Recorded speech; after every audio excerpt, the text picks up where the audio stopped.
Hi guys, tonight we ease into a gentle drift through time, and you open your eyes to a frosty American morning in the early 1800s. The air is crisp enough to sting your cheeks, yet soft enough to promise comfort once you step closer to a warm fire. Frost clings to window panes like tiny crystals. A faint plume of chimney smoke curls upward in the half-light, and you can almost hear the slow pop and sigh of logs catching in the hearth. You stretch your fingers toward that imagined heat, already sinking into the mood of a world where Thanksgiving is familiar in spirit, but still far from the standardized holiday you know today. Before you wander too far into this quiet morning, here is your one reality check. If you actually woke up in 1805, wearing your modern pajamas, you probably would not survive this weather for more than a few minutes. The air is sharp, the floors are cold, the quilts are heavy, and insulation is more of a wish than a certainty. Still, you settle into the cozy fantasy of being here, letting your mind roam through a slower and steadier century. So, before you get comfortable, take a moment to like the video and subscribe, but only if you genuinely enjoy what I do here. And as always, tell me your location and local time in the comments. Now, dim the lights. You step forward into the glow of early American Thanksgiving. You feel rough wooden planks under your feet, each one cool and slightly warped from years of seasonal changes. Outside, you hear a rooster, who clearly has no sense of personal boundaries, crowing much earlier than you would prefer. A thin streak of sunlight cracks across the floorboards, making the dust motes shimmer in their lazy drift. The household around you is just beginning to stir, and you can sense that this day carries a special rhythm. People in the 1800s celebrated Thanksgiving differently depending on where they lived and what they valued, and you are about to glimpse the holiday while it still shifts and evolves, not yet locked into a standardized national ritual. A mainstream historical fact settles into your mind as you breathe in the faint scent of cold morning air. Thanksgiving in the early 1800s was not yet an official national holiday. It varied wildly by region, with New England families observing it regularly and people in other states treating it as an occasional custom. This day is shaped more by local tradition than by national decree, and you feel that looseness as you move. You wrap a shawl around your shoulders and step outside. The temperature bites gently, the way a cat might nip you to signal that you are welcome but should behave yourself. Smoke from nearby houses drifts through the still morning, mingling with the earthy scent of damp leaves. A dog trots past your feet, wagging slowly like it is also half asleep. The holiday mood here is subtle, nothing like the loud countdowns you know from modern celebrations. Instead, the day begins with chores. Always chores, always something to carry, sweep, milk, mend, or haul. You are part of a world where comfort must be chased, not expected. You glance toward the small barn, where a handful of cows push their steamy breath into the cold air. A quirky tidbit emerges. Some households in the early 1800s treated Thanksgiving morning as a perfect time to secretly swap small items with neighbors, using remote corners of shared fields, a kind of unofficial good luck exchange. You imagine someone creeping quietly to leave a carved spoon or a clutch of late apples under a stone marker, hoping the neighbor would find it later with a smile. Behind these gentle details, you also notice that scholars still puzzle over certain parts of the holiday's early character. Historians still argue whether the Thanksgiving of the 1800s leaned more toward solemn religious reflection or toward cheerful social indulgence. You sense both possibilities in the air, a quiet reverence in the way families prepare their tables, mixed with an eagerness for food, conversation, and warmth. You keep walking along a packed dirt path, the cold earth crunching under your shoes. The color of the sky deepens gradually, from pale blue to something softer and more golden as the sun climbs. Nearby houses stand far apart by modern standards, each one surrounded by fields or small patches of woodland. When you inhale, you can smell smoke, churned earth, and something faintly sweet drifting from a distant kitchen. Your breath leaves a pale cloud in front of you. A man in a thick wool jacket lifts his hand in greeting. He moves slowly, not because he is unfriendly, but because cold mornings require a certain economy of motion. You return the gesture, noticing how many layers he wears. Clothing is precious, handmade, and often repaired again and again until it becomes a patchwork of memories. A horse pulls a cart past you along the road, hooves thudding in a calm, rhythmic pattern. The horse gives you a sidelong glance, as if judging your level of preparedness for this century. You cannot blame it. You are clearly new here. As you make your way back inside the nearest house, the warmth hits your face like a soft wave. A fire crackles steadily, sending a comforting glow across the room. An iron kettle hangs near the flames, rattling faintly as steam builds. Someone has already started making a simple morning meal, maybe corn mush or leftover bread softened with warm milk. You smell the grainy sweetness rising from the pot. In this era, the day's celebration is not yet about parades, football, or mass-produced decorations. Instead, it feels like a carefully orchestrated gathering of sensory comforts. You watch a woman sweep the hearth in slow, practiced motions, stirring up a faint wooden scent from the bristles. She hums a little tune that is half memory, half instinct. Thanksgiving in the 1800s is stitched together from rituals like this, repeated year after year until they feel inevitable. Children whisper somewhere in the next room, their voices carrying a mixture of excitement and mischief. You step closer and hear them debating whether they will get extra molasses today, or whether Uncle Nathan will do his strange whistle trick that always makes the baby laugh. Their joy softens the edges of the cold world outside. You let your hands drift along a rough wooden tabletop. The grain feels warm and familiar, shaped by years of touch. A single candle stands ready for later, its wick slightly crooked as if it has been handled by someone with cold fingers. Near it lies a folded piece of paper with a simple verse, copied in careful handwriting, perhaps something to be read aloud later, as a blessing. You step toward a window and look outside again, where a faint breeze stirs the last stubborn leaves clinging to the trees. The world feels old, calm, and strangely alive in its quietness. The morning invites you to take things slowly. The day has only begun, yet you already sense that Thanksgiving in this century is less about big statements and more about layered moments. The soft thud of chopped wood, the scent of rising dough, the murmur of family voices, and the unhurried pulse of a world that has its own ways of marking gratitude. You breathe in, letting the smoky warmth of the room settle into your chest. The day stretches ahead of you, full of sounds, scents, small labours, and shared comforts that you will follow step by step, never rushed, always drifting. You ease deeper into the household, letting the warmth of the hearth settle into your shoulders. Morning light grows softer and steadier, brushing across the modest room with a pale golden tint. You can hear quiet activity unfolding around you, the kind of gentle bustle that transforms an ordinary morning into something charged with anticipation. Thanksgiving in the early 1800s begins not with dramatic fanfare, but with a long, steady sequence of tasks that centers the home. You feel yourself drifting through these motions, absorbing every texture and scent. The first thing you notice is the smell of wood smoke, thick and comforting. It hangs in the air like a familiar blanket, weaving through every corner of the house. A fire sits proudly in the hearth, sending small sparks into the dim room, while a cast-iron crane supports kettles that sway slightly as the boiling water trembles inside them. You can feel the heat radiating toward you, warming your cheeks as you stand close. The hearth is the center of this world, the place where meals begin, tools dry, stories land, and everyone tries to thaw their fingers at least a few dozen times each day. A woman moves quietly nearby, rearranging logs with an iron poker.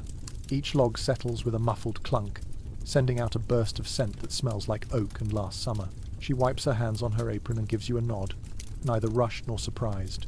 In her world, you are simply another pair of hands drifting through the morning, someone who understands the slow gravity of domestic work. A mainstream historical fact drifts into your thoughts. In most early American households, the hearth served as the stove, the heater, and sometimes even the light source, long before cooking ranges became common. Thanksgiving preparations depended on that open fire, which demanded constant feeding and careful control. Anyone tending it needed a sense for heat, the way musicians need an ear for pitch. You watch as she lifts a heavy pot with a practiced grip. The iron feels cold at first, then scalding near the bottom where steam curls up in long ribbons. She pours hot water into a basin for washing vegetables later. A faint hiss rises as the hot liquid touches cooler metal and the cloud of steam hits your face. It smells faintly of minerals and hearthstone. In the corner of the room, a man checks on a bucket of apples. Some are slightly bruised, others glossy and bright. He turns each one carefully, selecting the best for cooking and the slightly damaged ones for immediate snacking or cider pressing. While he works, he hums a little tune that blends into the wooden textures around him. You feel the slow, meditative rhythm of a home that takes pride in preparation. your attention shifts to the walls lined with shelves. The jars of dried herbs, strings of onions, and folded cloths speak of a life where nothing goes to waste. The pantry holds cornmeal, dried beans, and salted meats, each ingredient waiting its turn for the celebration ahead. You run your fingertips along a wooden bowl filled with flour, noticing how cold and powdery it feels. The flour clings to your skin in ghostly prints, soft as fine snow. Near the window, an older woman kneels over a crate of root vegetables. Carrots, turnips, and potatoes sit in a tangled heap, leaving earthy streaks on her hands. She taps each one lightly, listening for firmness, and sets aside any that feel too soft or smell faintly wrong. Her movements are slow and methodical, like she is tending to small living creatures rather than produce. You find yourself matching her rhythm, breathing with her pace, letting the quiet settle over you. A quirky tidbit surfaces like a forgotten note tucked in an apron pocket. In some regions during the 1800s, people set aside the best-looking root vegetables to carve whimsical shapes in the days leading up to Thanksgiving. These vegetable figures were sometimes used to amuse children or decorate the kitchen mantel before being cooked later. You imagine a turnip with a crooked smile perched above the fire, watching over the morning chores. You step closer to the hearth again, feeling an intimate tug from the glow. A black pot, suspended by a hook, rocks gently from the simmering inside.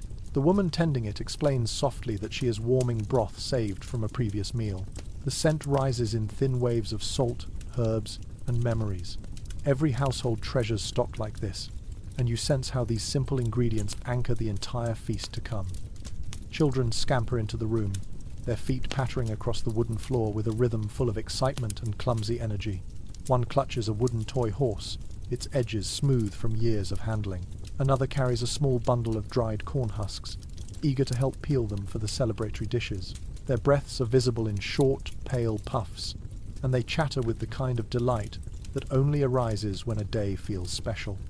As you watch the room buzz, another question rises in your mind. What exactly defines Thanksgiving at this point in history? Scholars still puzzle over this, and some historians still argue whether early 1800s families leaned more into religious observances or social pleasures during the holiday. You sense both influences here.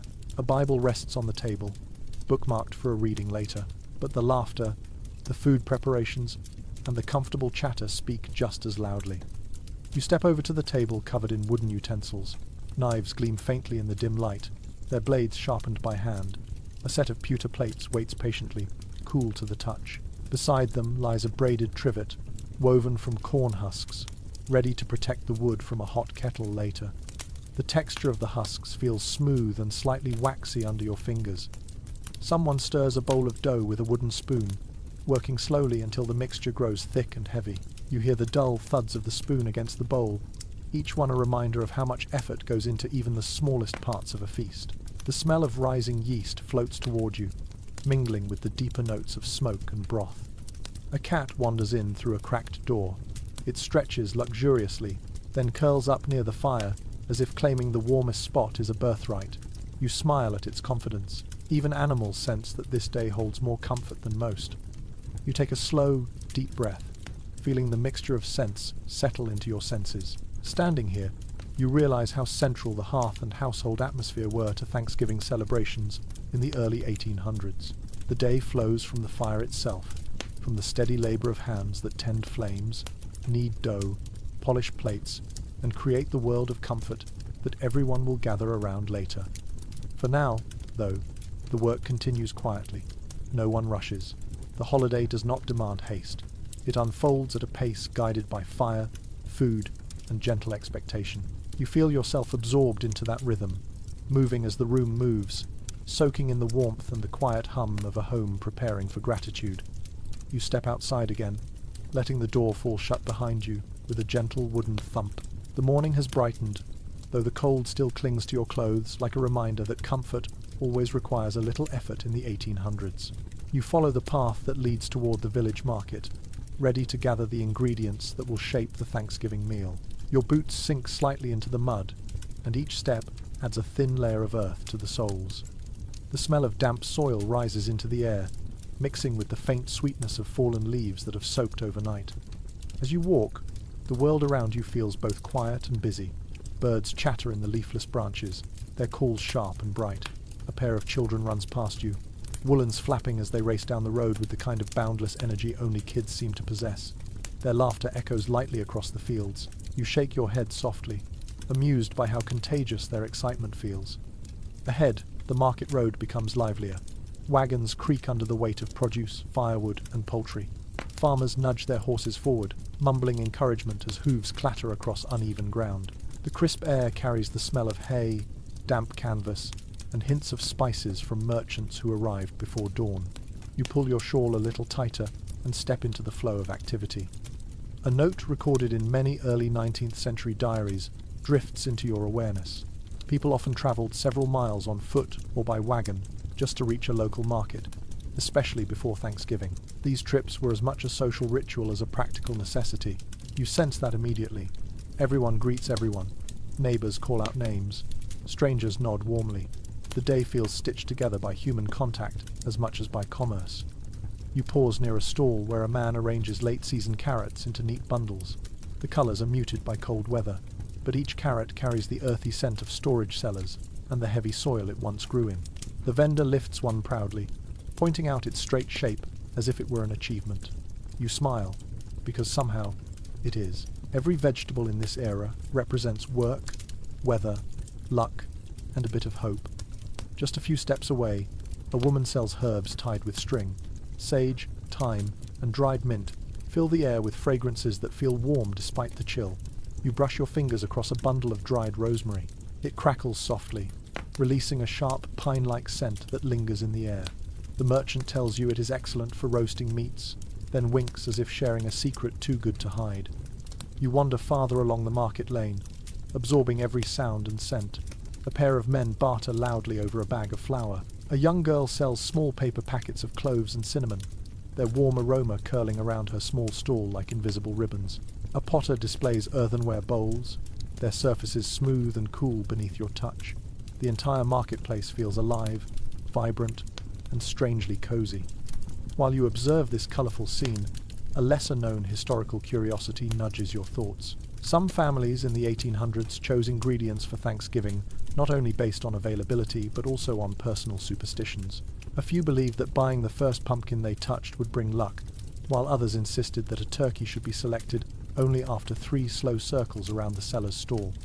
You imagine someone performing that little ritual now, trying not to look suspicious while walking loops in the mud. You continue toward the poultry section of the market, where the clucking and fluttering of birds fills the air. Turkeys, geese, ducks, and even a few chickens wait in wooden cages. Their feathers puff and ruffle as they respond to the crowd. A boy tends to the cages, offering nervous apologies whenever a bird flaps too wildly. You crouch down, watching a plump turkey stare back at you with unblinking eyes. The bird makes a low sound that feels more judgmental than grateful. Nearby, 2 women debate loudly but playfully over the merits of goose versus turkey. Their laughter spills into the air, drawing curious glances. The exchange reminds you that food is more than sustenance today. It carries tradition, pride, and a sense of identity shaped by family history. At another stall, a baker sells loaves of dense, dark bread. The crusts look thick enough to withstand cold weather. You squeeze one gently and feel the warmth still trapped inside, suggesting it was baked only hours ago. The baker offers you a thin slice with a smear of butter, and the taste is simple yet deeply comforting. It melts on your tongue with a soft saltiness that lingers. You glance around again and notice how the market reflects the geography of early American communities. In coastal towns, fishers might bring oysters. In mountainous regions, people trade apples, nuts, or smoked meats. Each stall feels like a tiny map of local survival. A question begins to rise in your mind, one shared among researchers who study this period. Some specialists still disagree on how much regional differences shaped the character of Thanksgiving during the early 19th century. You can feel the puzzle forming. Was the holiday truly unified in spirit, or was it a patchwork of local customs that only later merged into something national? The uncertainty hangs gently, like a shrug from the past. You purchase a small bundle of sage and a modest piece of cured pork, then continue walking. The market gradually thins as you move into a quieter lane, lined with cottages. Smoke curls from chimneys, and you hear the clatter of someone chopping wood in the distance. The cold air sharpens your senses. Every smell, every sound seems to carry extra weight. You pass a stream that runs along the road, its surface rippling with pale reflections of the sky. A man kneels by the water, rinsing a basket of apples. The icy water sprays lightly as he lifts them out, and he shakes off the droplets with a practiced motion. He nods a greeting, and you nod back before continuing your pace. As you near a small wooden bridge, the breeze picks up, carrying the scent of pine resin and cold metal from wagon wheel rims. You rest your hand on the bridge railing. The wood feels worn, smooth where countless hands have touched it. You look down at the water moving below, carrying fallen leaves like tiny boats. A cluster of women approach from the other side, balancing baskets filled with cloth bundles. You hear snippets of their conversation. They mention the cold snap, the price of molasses, and the hope that this year's Thanksgiving meal will outshine last year's. Their voices mix with the crunch of gravel under their shoes, creating a rhythm that feels timeless. You turn back toward home with your modest purchases wrapped carefully in cloth. The road feels different now. The marketplace scents cling to you. The excitement of preparation hums in your chest. Your fingers feel colder, but your spirit feels warmer. As you walk, you appreciate how every journey to the market is part of the holiday itself. The effort, the choices, the conversations, and the shared anticipation all build the emotional foundation of Thanksgiving in the 1800s. The day is not a single feast but a chain of moments.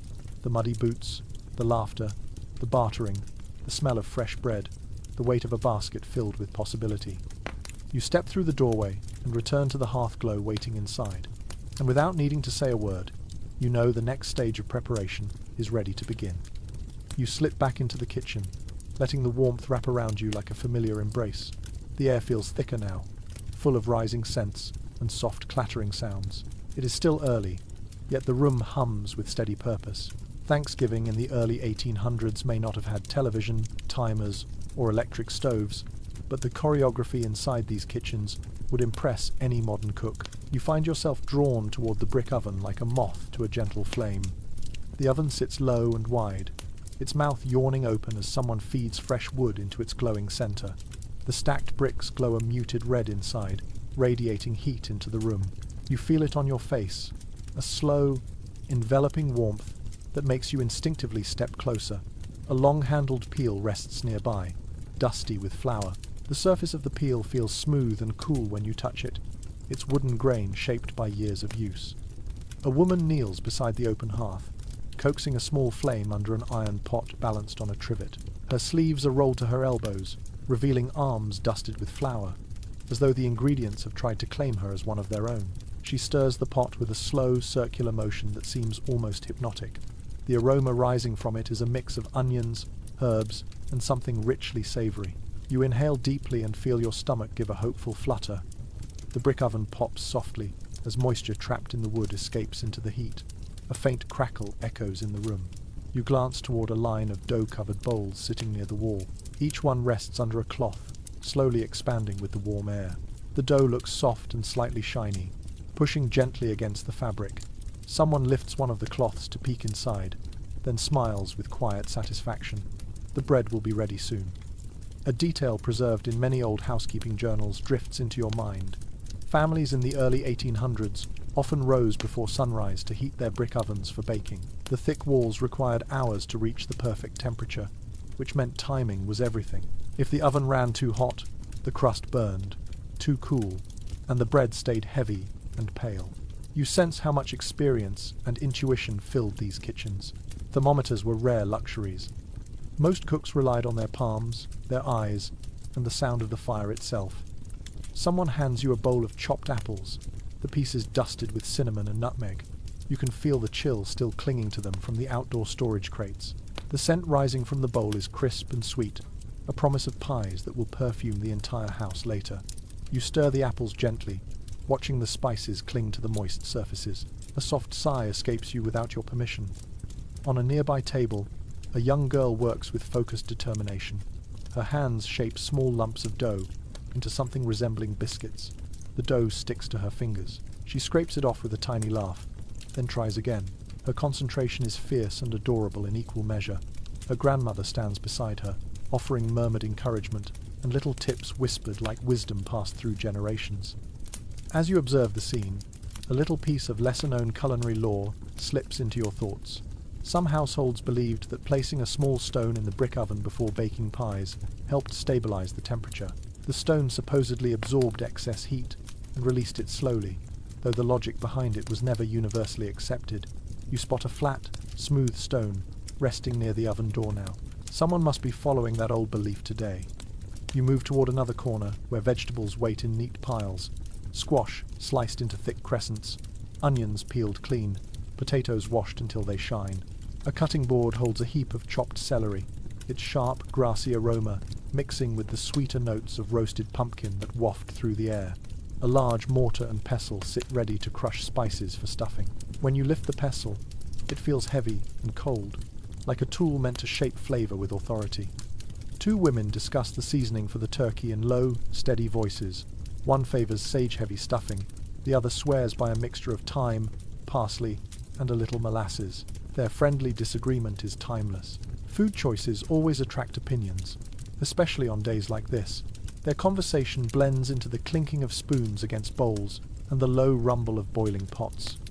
You lean closer to the brick oven and notice how the heat makes the air shimmer. A loaf of bread sits inside now, its crust beginning to rise and crack slightly. The scent of baking bread is enough to make your eyes close for a moment. You feel the warmth, the yeasty sweetness, the depth of the baking air soak into your senses. It is almost meditative. As you open your eyes, another thought touches your mind. Researchers who study early American cooking still hold differing interpretations about how strictly recipes were followed during holiday meals. Some argue that cooks adhered closely to inherited methods, while others believe most families improvised freely, adapting dishes to whatever the season offered. Watching this kitchen, you can feel both truths present at once. The cooks follow certain motions with ritual precision, yet they also substitute ingredients without hesitation if necessity demands it. A man enters carrying a fresh pail of milk. The metal clinks softly as he sets it near the hearth. Steam rises from the pail's rim. He takes a ladle and pours the milk into a pot destined for custard. The scent of warm milk fills the room, subtle and comforting. He stirs it slowly, watching the surface ripple in the shifting light. A woman nearby crushes cloves with the mortar and pestle. The cloves release a warm, biting fragrance that climbs into the air like a tiny fire of its own. Her movements are deliberate, almost ceremonial. When she finishes, she tips the fragrant powder into a bowl waiting for the pie filling. On the far side of the room, a boy plucks feathers from a small fowl with surprising efficiency. The feathers fall softly into a wooden bucket like pale snowflakes. His expression is serious. He works carefully, occasionally pausing to warm his hands near the hearth. You notice the floor beneath your feet. It is slightly uneven, worn by countless steps taken during countless holidays. Each board seems to hold memories of celebrations past. You shuffle your feet lightly and feel a faint vibration from someone chopping herbs nearby. Steam rises from every direction.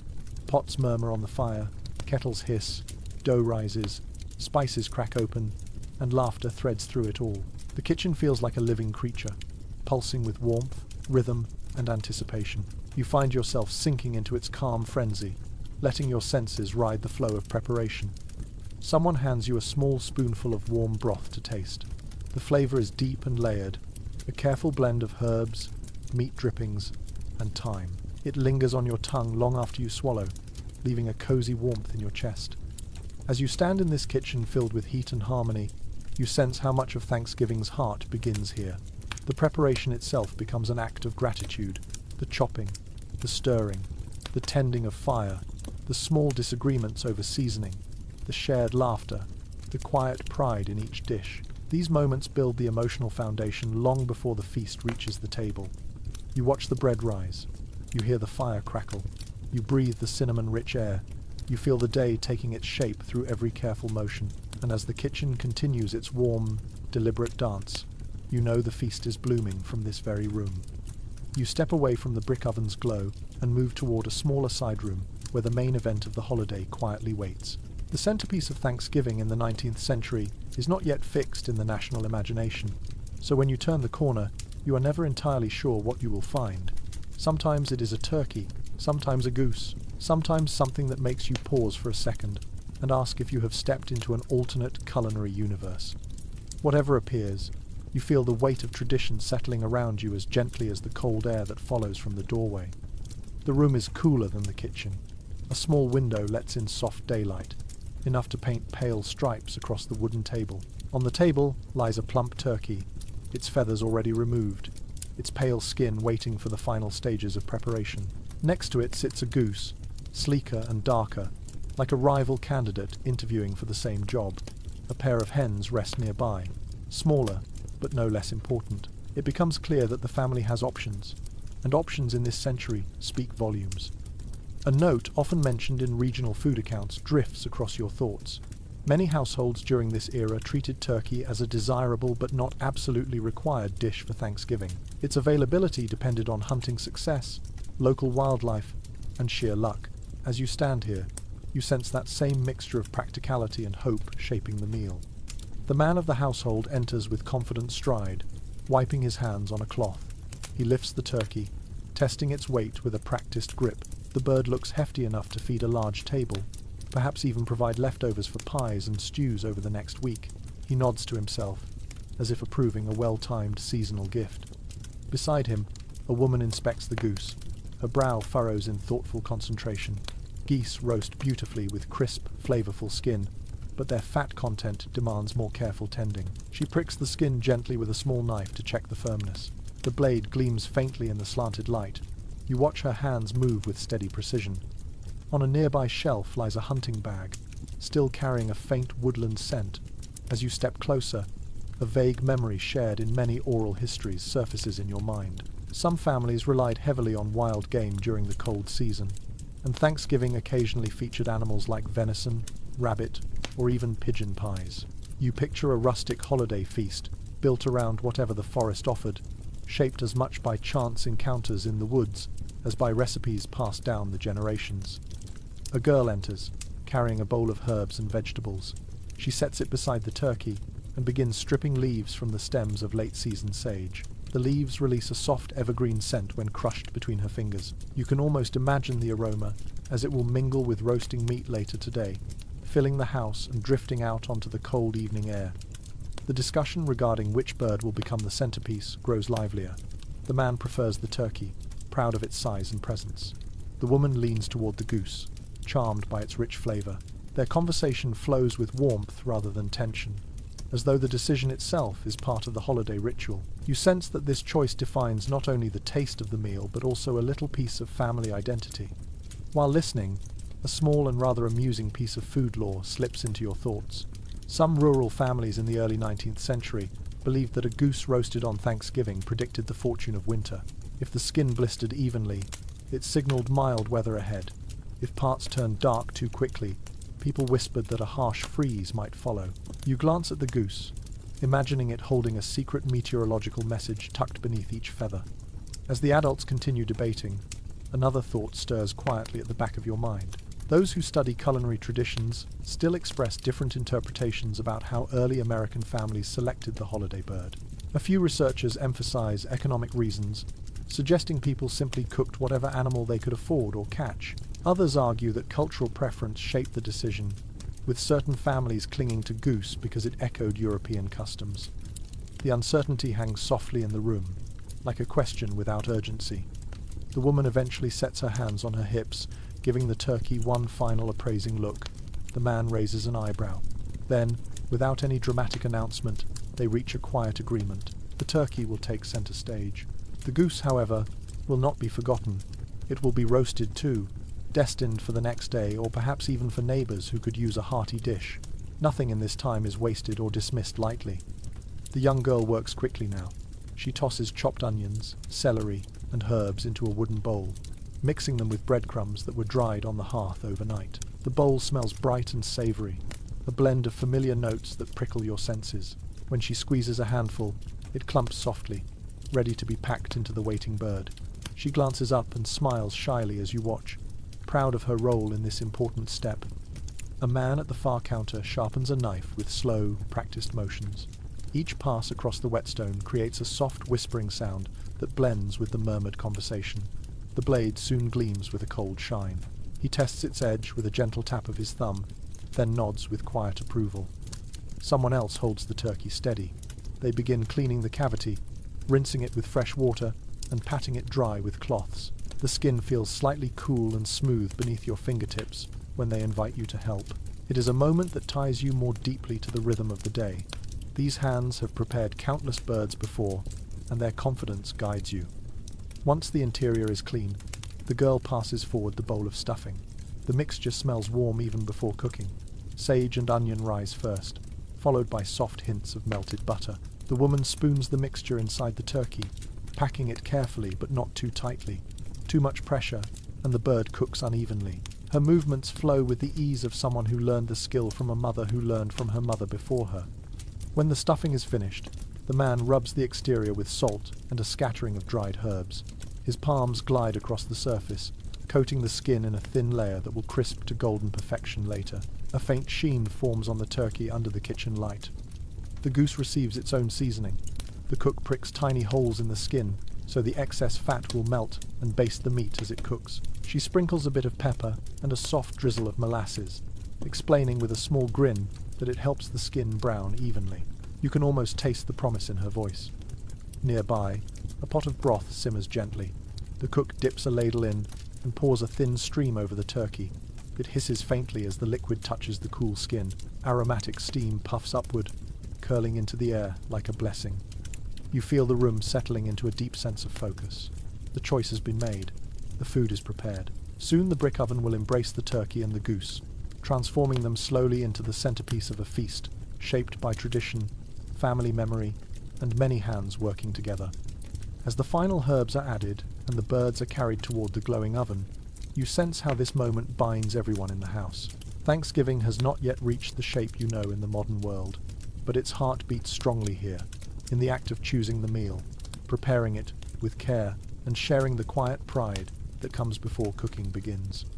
You breathe the herb-rich air, feel the warmth of the hearth at your back, and watch the turkey slide into the brick oven with a soft crackle of anticipation. The day continues to unfold, and you move with it, carried forward by the gentle rhythm of a world preparing to gather around a shared table. You drift back into the kitchen just as the warm fragrance of baking bread begins to weave through the air in thicker, sweeter ribbons. The turkey rests inside the brick oven, crackling softly as heat begins its slow work, yet your attention is pulled toward a different table now. Here lies the true artistry of many households in the 1800s. The pies.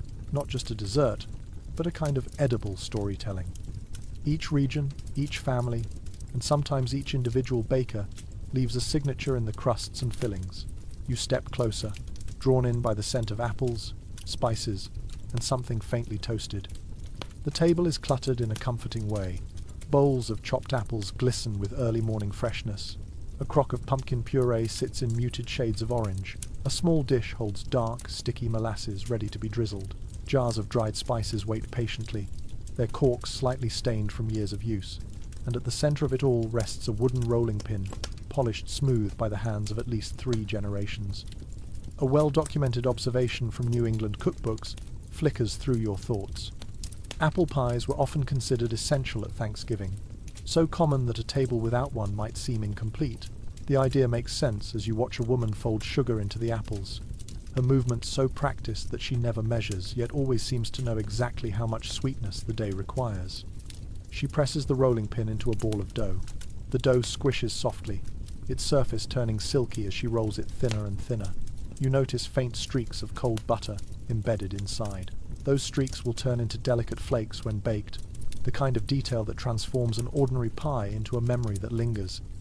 As she continues working, a faintly amusing bit of lesser-known kitchen folklore floats into your mind. Some families believed that singing while rolling pie crust helped keep the dough tender, as though music softened not just hearts but gluten. You glance at the woman. She is humming gently, a drifting melody that blends with the crackle of the oven. Perhaps there is some old wisdom in the idea after all. A young boy watches her intently, elbows on the table, chin resting on his hands. He has been assigned the very important task of sprinkling spices when the time comes. His small fingers tap the edge of the bowl eagerly as he waits. When someone asks what he wants in the pie this year, he proudly lists cinnamon, nutmeg, and what he calls a pinch of patience. The adults laugh, not at him, but with him, because the phrase fits perfectly. Pumpkin, apple, cranberry, mince, custard, and sometimes something more unusual depending on the region all appear on this table. Each represents a different corner of American life in the 19th century. Coastal families might make pies with dried berries soaked overnight. Farm families lean toward hearty squash pies flavored with molasses. Urban households experiment with spices that travel in by ship. You feel as though you are watching a map take shape, each pie a point of origin. As ingredients shift across the table, an ongoing discussion among food historians echoes faintly in your mind. Some experts hold that mince pies were central to Thanksgiving in earlier decades, while others argue that pumpkin pies gradually pushed them aside as the preferred symbol of the feast. The debate remains unresolved, resting comfortably in the hazy space between memory and tradition. You sense the uncertainty, but also find that it adds charm rather than confusion. The older woman gestures for you to help with the pumpkin mixture. She hands you a wooden spoon coated in a creamy orange swirl. The mixture feels thick but smooth, speckled with spices that release waves of warmth into the air. You stir gently, watching the surface ripple like velvet. The aroma makes the back of your throat tingle, a promise of sweetness mixed with earthy undertones. Nearby, someone ladles cranberry filling into a dish. The berries pop softly as they burst, releasing a tart scent that cuts through the richness of the room like a bright thread of color. The mixture soon glows a deep ruby red, and you find yourself mesmerized by its jewel-like sheen. The crusts continue to form beneath busy hands. Some are simple, pressed into tin plates with careful fingers.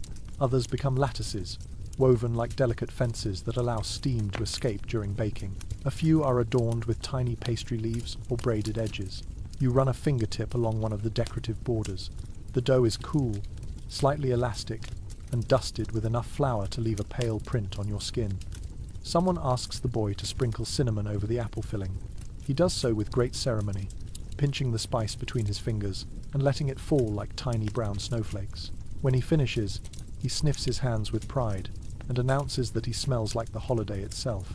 The adults smile again, and you can feel the warmth of that small joy ripple through the room. A woman brushes beaten egg over a crust, giving it a glossy sheen that will turn golden in the heat of the oven. She works quickly, swiping the brush lightly across the dough. The crust seems to glow even before baking. On a different table rests a pie tin filled with a mixture of raisins, chopped apples, suet, and spices. This is mince pie, dense and fragrant. You inhale its warm, spiced scent and feel a wave of nostalgia for a food you may never have actually tasted. Its aroma is that evocative. You help carry the first finished pie toward the brick oven. The glow inside seems to welcome the dish, warming your hands as you reach forward. When the pie slides onto the oven floor, a brief puff of heat rushes up, carrying with it the combined scents of turkey, bread, and rising pastry.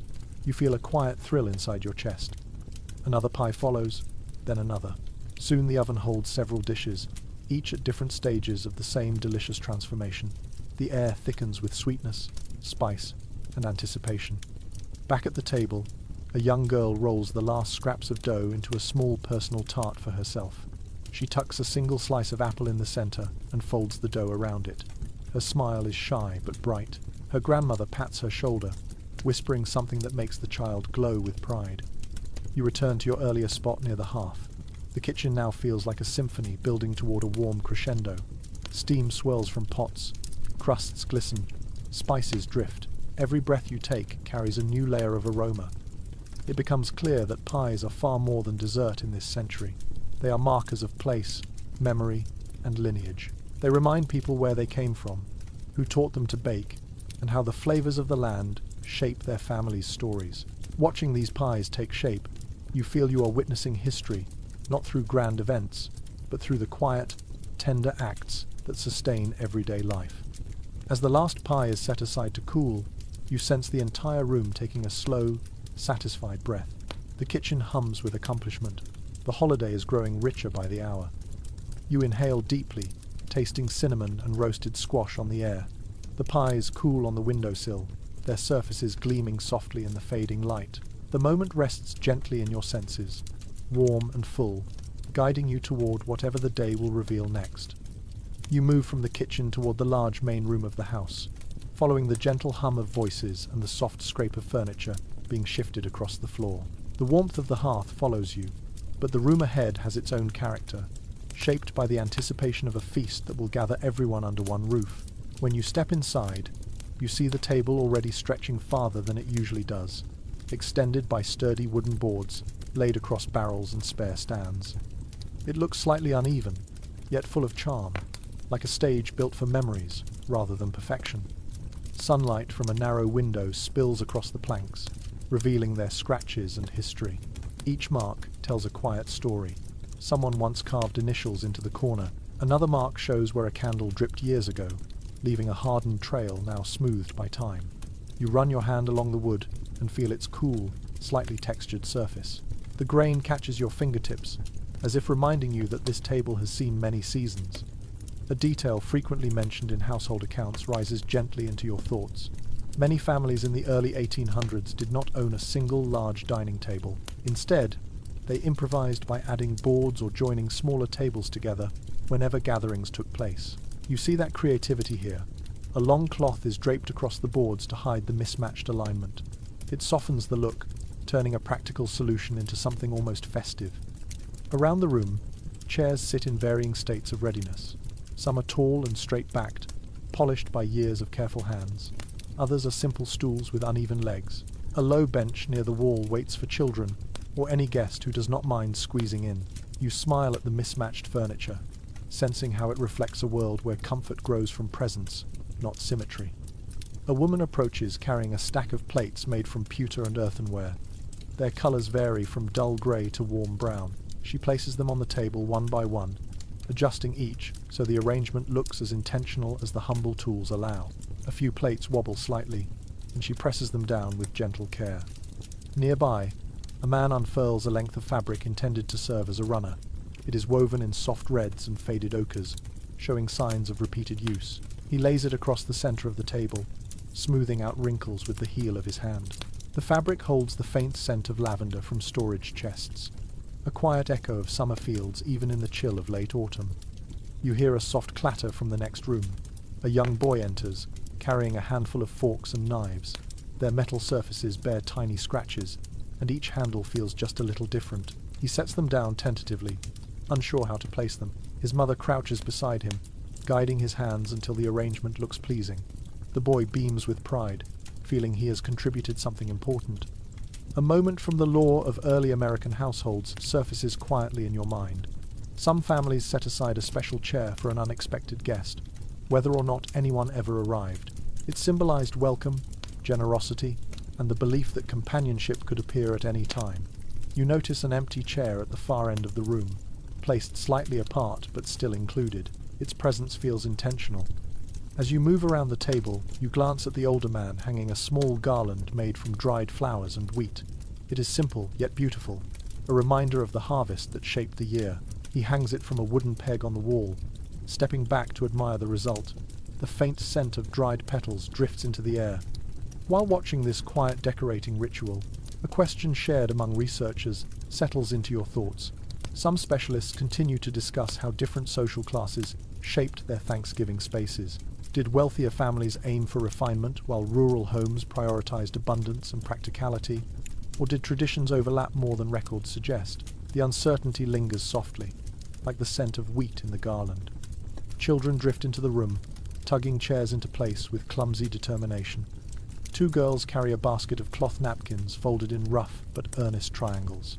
One places them neatly beside each plate while the other pauses to refold hers again and again until it looks just right. You feel a warmth in your chest, watching them work with such proud concentration. The afternoon light shifts, casting longer shadows on the floor. Someone lights a pair of small candles to test how they will look once evening comes. Their flames flicker, sending a soft glow across the tablecloth. The wax melts slowly, forming tiny rivulets that hint at the peaceful hours still ahead. In a quiet corner, a wooden pitcher filled with fresh water awaits its place on the table. The surface of the water reflects the room like a tiny mirror. When you lift the pitcher slightly, the wood feels cool and solid in your hands. It creaks faintly, as though reacting to the warmth of your palms. A woman enters with a cloth-covered basket. She pulls back the fabric to reveal warm bread cooling inside. The steam rises in gentle tendrils, carrying the unmistakable scent of hearth-baked comfort. She sets the basket near the head of the table, knowing it will be one of the first things everyone reaches for. You step aside to let others pass. Chairs scrape, boards settle, and the room fills with low conversation. The work is quiet but purposeful. Each person who enters contributes something, whether a dish, a gesture, or a smile. For a moment, everything grows still. You look at the unfinished table and imagine how it will appear in just a short while. Candles glowing, steam rising from dishes, conversations weaving like threads of warmth. The mismatched furniture will become a single communal embrace. The long cloth will hide every improvised board. The imperfections will vanish into the soft hum of gratitude. The room hums again as the work continues. A girl tests the sturdiness of a stool. A boy places the last spoon with exaggerated precision. The adults share glances that blend relief and anticipation. You sense how important the table is, not just as a place to eat, but as the heart of gathering. It is where stories will be shared, where laughter will rise, where quiet gratitude will land gently between bites of food. As the final chair is nudged into position, the room settles into a peaceful pause. The table stands ready, waiting, like a patient friend. You let your fingers trail one last time across its surface, feeling the promise held in its wooden grain. Outside, the sky deepens into richer shades of afternoon. Inside, the room glows with quiet satisfaction. You breathe slowly, letting the calm settle into your bones. The feast draws nearer, and you move forward with the day, guided by the gentle rhythm of preparation and togetherness. You step into a quieter part of the house, where the energy shifts gently from busy preparation to something softer, almost reflective. The scents of baking and roasting still float through the air, yet here the atmosphere feels calmer, like a deep breath after long motion. This room holds no pots or chopping boards, no bustling footsteps, only the gentle promise of voices preparing for one of the most meaningful parts of the 19th century Thanksgiving, the moment of gratitude. A small wooden table sits near the window, its surface scattered with a few worn books. Some are hymnals, others are small collections of seasonal verses. The pages look slightly yellowed, their corners softened by generations of hands. You lift one gently. The cover feels smooth and faintly dusty, and when you open it, the scent of old paper drifts upward, warm and comforting in its own quiet way. A detail mentioned frequently in personal journals from this era comes to mind. Many families use Thanksgiving morning or afternoon to read aloud passages from scripture or favorite writings. These readings did not follow a rigid pattern, but reflected whatever the household found meaningful. In some homes, this moment carried deep spiritual weight. In others, it felt more like a simple pause to acknowledge the year's journey. You glance around as family members slowly gather. They settle onto chairs with calm movements, the kind that make no sound except the soft rustle of fabric brushing against wood. A candle flickers on the table, its light trembling slightly in the draught. Someone closes a window just enough to steady the flame. An older woman begins to hum a tune, not quite a hymn, yet not entirely separate from one. Her voice rises softly, warm and intimate. The melody floats through the room like a thread weaving everyone together. Soon, another voice joins, then another. Their harmonies create a gentle cushion of sound, soothing enough to make your shoulders drop with ease. A small and rather charming cultural note drifts into your thoughts. In some communities, families invented their own short songs or rhyming verses for Thanksgiving. These unofficial pieces rarely appeared in written form but lived through memory, passed quietly from one generation to the next. Perhaps the melody you hear now is one of those personal treasures, shaped by countless years of repetition. The singing fades naturally, replaced by comfortable silence. You feel the atmosphere settle like soft snowfall. Then someone opens a worn Bible and begins reading a passage in a steady, warm voice. The cadence is calm, the words lingering between breaths. The room glows with a kind of gentle reverence. As you listen, a quiet question rises in your mind, one that scholars continue to discuss when studying early American customs. Researchers have long explored how much of Thanksgiving's meaning came from religious practice and how much came from family and community traditions.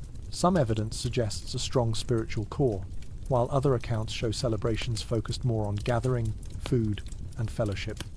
The balance between these influences remains an open topic, shaped by geography, culture, and individual personality. For now, you simply observe the faces around you. A young girl rests her head against her mother's shoulder, eyes drifting half-closed. A man sits with hands folded, his expression thoughtful. A boy fidgets with the edge of his sleeve but listens carefully whenever the older voices soften. The unity in the room is gentle, unforced. Everyone belongs here, whether fully attentive or half dreaming.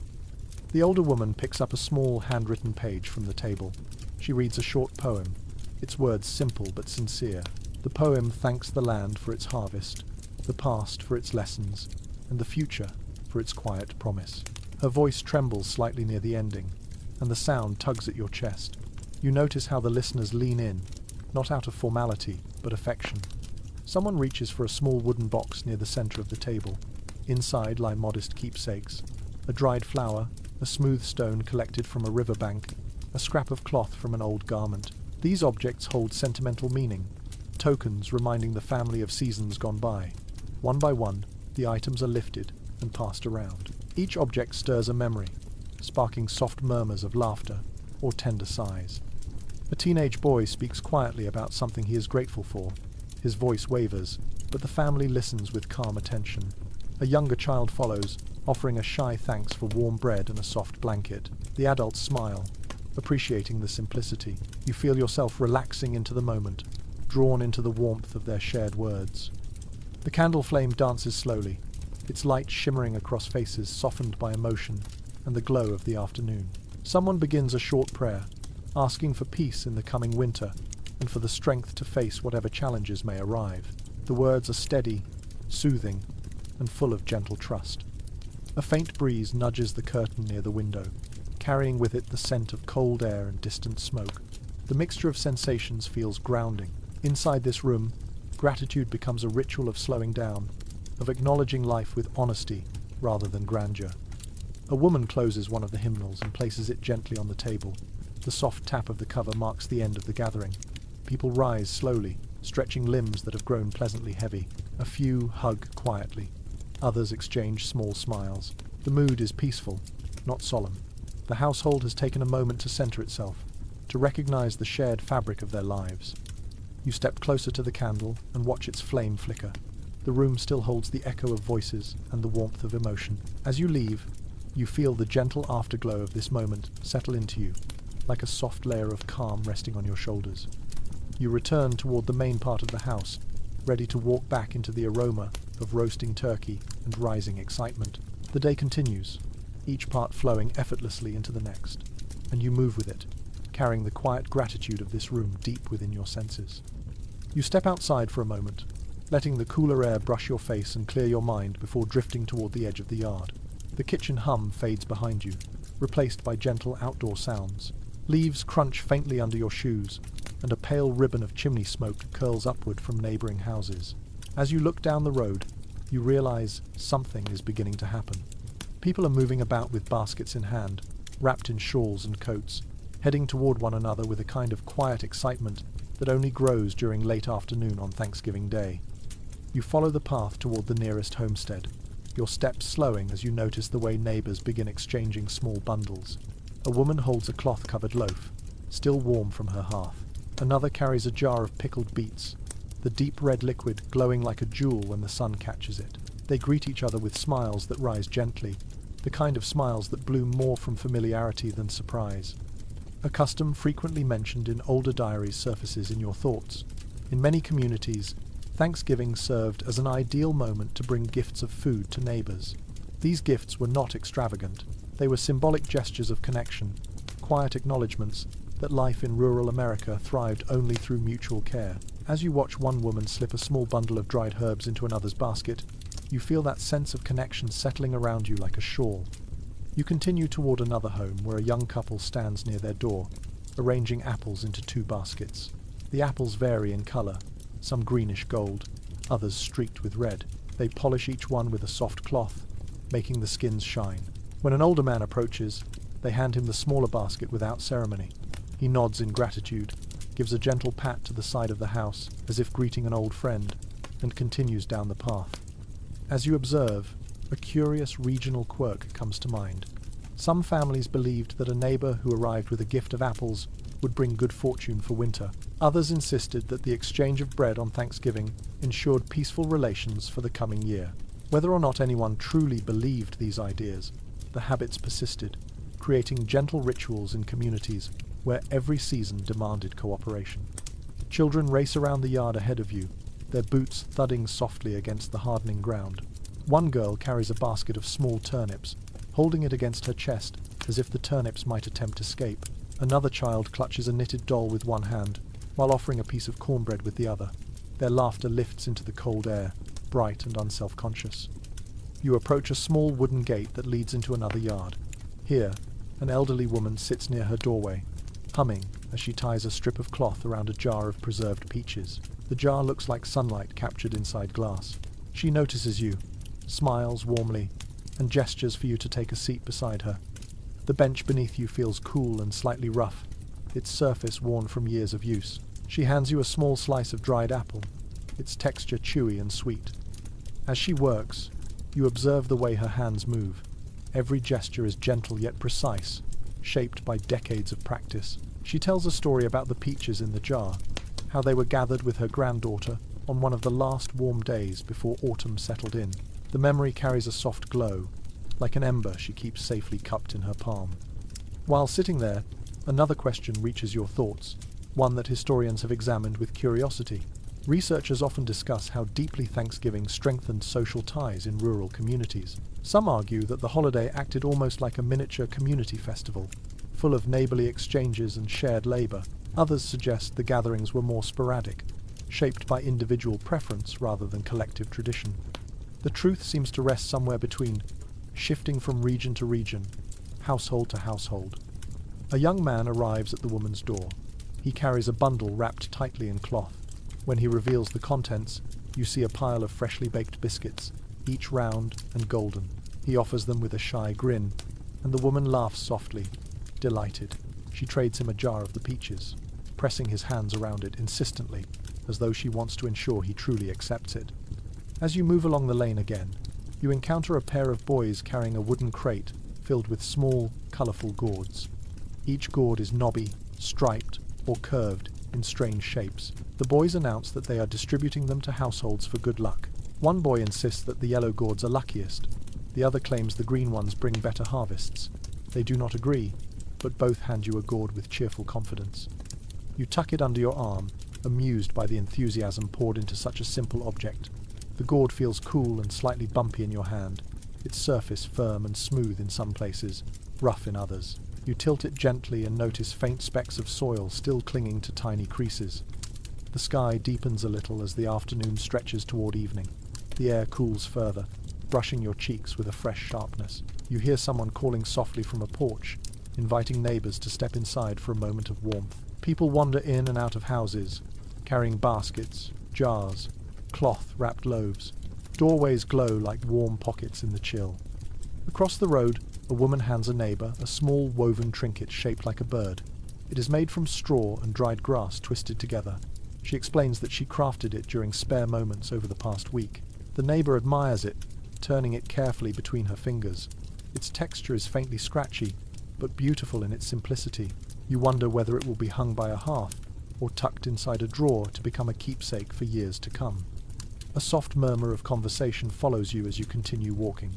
People talk about the weather, the harvest, and light-hearted gossip about who oversalted their biscuits last year. Their voices mingle with the rustling of dry leaves and the distant bark of a dog who seems unclear whether it wants to join the festivities or guard the property. You arrive at a small crossroads where several families stand together. They have placed a large basket in the center, filled with small gifts. People add items one at a time. A few apples, a folded cloth, a piece of soap carved into a simple shape. The basket will later be delivered to a family who struggled during the harvest season. The gesture is humble, but it radiates quiet generosity. Your fingers brush against the rim of the communal basket, and the texture feels sturdy yet softened from repeated use. The woven fibers are slightly frayed but strong, holding together years of goodwill. The sun begins to dip toward the horizon, painting warm amber and rose-colored streaks across the sky. The light reflects off windows and settles in soft glows along fences and rooftops. People begin walking home, their baskets lighter, their conversations richer. A boy runs past you with a half-eaten cookie in his hand, leaving crumbs that scatter like tiny blessings across the path. His mother calls after him, her voice warm but tired. As you head back toward the main house, the sense of community lingers around you. Every exchange you witnessed carries its own quiet beauty. Nothing grand, nothing loud, just the steady reaffirmation that people in this era rely on one another, celebrate one another, and weave their daily lives together with small acts of kindness. You step through the doorway again, feeling the warmth of the hearth rush toward you. The scents of roasting meat and spice-filled pies welcome you back like old friends. Outside, the neighborly rituals continue in the fading light. Inside, the feast prepares to reach its final, glowing form. You close the door gently behind you, carrying the echo of shared generosity into the next chapter of this unfolding day. You return to the warmth of the house for only a moment before someone nudges you toward the door again. This time, they gesture not toward the quiet lane of neighborly gifts, but toward the road leading into town. The suggestion feels gentle, almost conspiratorial, as if they know you have only seen half the world of Thanksgiving so far. Rural gatherings carry one kind of charm. Urban life in the early 1800s has an entirely different rhythm. You wrap a shawl around your shoulders and step into the chilled air once more. The walk toward town begins quietly. Frost crunches beneath your feet, and thin curls of smoke rise lazily from chimneys scattered across the outskirts. But as the houses begin to stand closer together, the atmosphere thickens with sound. The distant clatter of wagon wheels rolls like a soft drumbeat. Voices float on the air. Laughter tumbles along the street like fallen leaves stirred by wind. You sense a shift long before you reach the main road. A detail often mentioned in early urban newspapers stirs in your thoughts. Although Thanksgiving began as a largely New England tradition, growing cities embraced it quickly, reshaping the day into something more public. That shift becomes clear as you reach the first intersection. Here, townsfolk gather outside shops decorated with sprigs of winterberries and pine. Some stores have hung fabric ribbons across their windows, faded but festive. You feel the buzz of movement, the anticipation of a shared celebration. A woman passes you carrying a pie tin wrapped in cloth. She moves briskly, weaving through the crowd with the confidence of someone used to city pace. A young man rushes after her, balancing 2 loaves of bread stacked in a precarious tower. You hear him mutter a prayer that he will not drop them before reaching his aunt's house. The aroma of warm yeast follows in his wake. 2 boys race across the street, one holding a wooden whistle and the other gripping a small drum. Their instruments create a cheerful, clumsy rhythm that earns fond smiles from passers-by. A vendor selling roasted chestnuts calls out to them, offering a handful if they promise not to make the horses skittish. They accept, with the solemnity of a treaty signing. As you walk deeper into the town centre, the sounds grow richer. Wagon wheels rumble over cobblestones. Doors open and shut with wooden thuds. Conversations spill into the street, mixing with shouts of merchants preparing to close shop early for the holiday. A baker stands proudly in his doorway, brushing flour off his apron while announcing that his last batch of bread sold out before noon. His grin stretches wide, warmed by the success of the day. A curious historical note comes to mind as you observe the scene. City celebrations sometimes included small parades or informal processions, not the grand, organized spectacles of later centuries, but loose gatherings of young people marching with makeshift instruments or carrying banners of embroidered cloth. You hear the faint jingle of metal now, and when you turn the corner, you see a group of older boys stepping in time as they pound makeshift drums.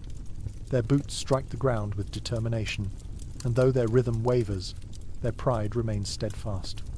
Shopkeepers stand outside their doors, watching the impromptu parade with tolerant amusement. A few clap along. One elderly man even taps his cane on the ground to match the beat. The boys beam with delight at every bit of attention they receive. Their performance is rough, loud, and thoroughly charming. You continue walking until you reach a busy square. Here, the world feels different. Fires burn in iron braziers to keep visitors warm. A woman ladles steaming cider into tin cups, handing them out in exchange for a coin or sometimes simply for a smile. The cider smells sweet, spiced, and inviting. You wrap your hands around a warm cup, letting the heat seep into your chilled fingers. A cluster of people gather near a posted announcement nailed to a wooden board. You step closer and see handwritten notices about store hours, church services, and community gatherings. One sheet lists instructions for a Thanksgiving charity drive intended to help families in need. The script loops neatly across the page, a reminder that even in bustling towns, generosity remains woven into the holiday. As you stand there, sipping your cider, a lively conversation catches your ear. Two men discuss which tavern offers the best Thanksgiving stew. Their debate grows animated, full of exaggerated praise and mock scorn. The older man insists his favorite tavern uses more pepper, while the younger claims the seasoning makes it inedible. Their disagreement is friendly, a piece of spirited banter that draws laughter from those listening. A modest but delightful slice of urban folklore surfaces in your mind. Some city families like to buy small pastries or sugared nuts during Thanksgiving outings, treating them as special indulgences reserved for holidays. A young girl near you clutches a paper cone filled with candied almonds. She nibbles them one by one, her eyes bright with quiet bliss. Amid the cheer, you once again feel a lingering question that researchers often discuss when examining early American celebrations. How different were urban and rural Thanksgivings in spirit? Did city gatherings emphasize festivity and public display more than their country counterparts? Or did both worlds share the same underlying warmth? Evidence remains varied, leaving room for interpretation. You see that complexity playing out right in front of you. Families rush home for intimate meals, yet the streets pulse with shared excitement. A coach passes along the road, wheels rattling loudly. Inside, passengers sit bundled in wool. One woman leans out just enough to wave at someone, standing on the sidewalk. The man waves back with a handkerchief, his eyes bright. Moments later, a younger woman steps out of a millinery shop, her bonnet draped with a fresh ribbon. She hurries to greet him, cheeks flushed with the cold. A group of children near the fountain play a game that involves chasing each other in circles until someone falls laughing into the cold grass. Their giggles rise with the wind, light and irresistible. A few adults watch from nearby benches, smiling with the kind of fondness that comes from seeing younger generations carry forward joy without needing any encouragement. You continue wandering through the town, as afternoon slips into early twilight. The lamplighter moves from post to post, raising his pole to ignite tiny pools of yellow glow. The lights shimmer against the deepening sky, transforming the streets into soft golden pathways. You feel the warmth in your chest, even though the air has grown colder. A man selling wintergreens calls out gently as he begins closing his stall. A woman carrying a turkey wrapped in linen passes by, walking with careful steps. The scent of roasted chestnuts drifts steadily through the square. As you begin your walk back toward the rural edge of town, you glance over your shoulder one last time. The glow of lanterns, the hum of voices, the movement of people returning home, all blend into a scene that feels tender and vividly alive. Thanksgiving in the city carries a rhythm of its own, bustling yet heartfelt, communal yet personal. You turn back toward the fading path, letting the town's warm energy travel with you. Ahead lies the quiet countryside, the scent of pies, the glow of hearth fire, and the sound of family gathering again. You walk forward, ready to rejoin that world as the holiday deepens into evening. You step back onto the quiet rural road, leaving behind the bustle of the town, and you feel the temperature dip almost immediately. The air turns crisp enough to make your breath puff out in pale clouds, drifting upward like soft ghosts. The light has shifted now. Late afternoon leans gently toward evening, colouring every field and fence with tones of silver and gold. As you walk toward the house, you become more aware of the way people in the 19th century prepare themselves for this cold season. Clothing does much more than keep them warm. It shapes their daily comfort, their identity, even the rhythm of their movements. When you step indoors, the first thing you notice is the contrast. Warm air from the hearth washes over you, and your chilled fingertips begin to sting slightly as they thaw. A row of wool coats hangs near the door, their fibres thick and slightly coarse when you brush your hand against them. The coats carry the faint scent of outdoor air, wood smoke, and a hint of lanolin that lingers from the sheep that provided the wool. You watch as family members begin readying themselves for the evening tasks. A young girl ties a knitted scarf around her neck, her fingers working with practiced motions. The scarf is soft and slightly fuzzy, dyed in muted blues that remind you of morning shadows on snow. She pulls it close, smiling as the warmth settles instantly. In early American accounts from this era, it is often noted that winter clothing was layered with near mathematical care. Linen, then wool, then heavier wool, sometimes topped with fur or quilted cotton. People built their own insulation with whatever materials the season allowed. You see the truth of that reflected in every garment here. Shawls rest on chair backs. Mittens hang drying near the hearth. Heavy socks are folded neatly in small piles like quiet soldiers waiting for duty. The mother of the household picks up a thick, quilted overskirt. She drapes it over her regular dress to keep her legs warm as she continues tending the fire and preparing for the feast. The fabric rustles softly when she moves, its stitched patterns forming tiny diamond shapes across the surface. Each stitch holds a small bit of care, and the skirt seems to radiate a comforting weight. As she passes by, you notice a pair of boots near the door, made of sturdy leather. The surface feels cool and slightly stiff under your hand. Small traces of dried mud cling to the soles. The boots have been well used, their creases deep and permanent. A faint smell of tanned hide lingers in the air around them. A little aside from domestic folklore touches your thoughts.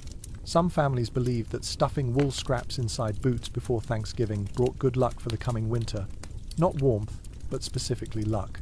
Whether through superstition or playful tradition, children embraced the idea eagerly. You glance at one pair of boots and catch sight of a tiny scrap of wool peeking from the top, as though the superstition lives quietly in this household too.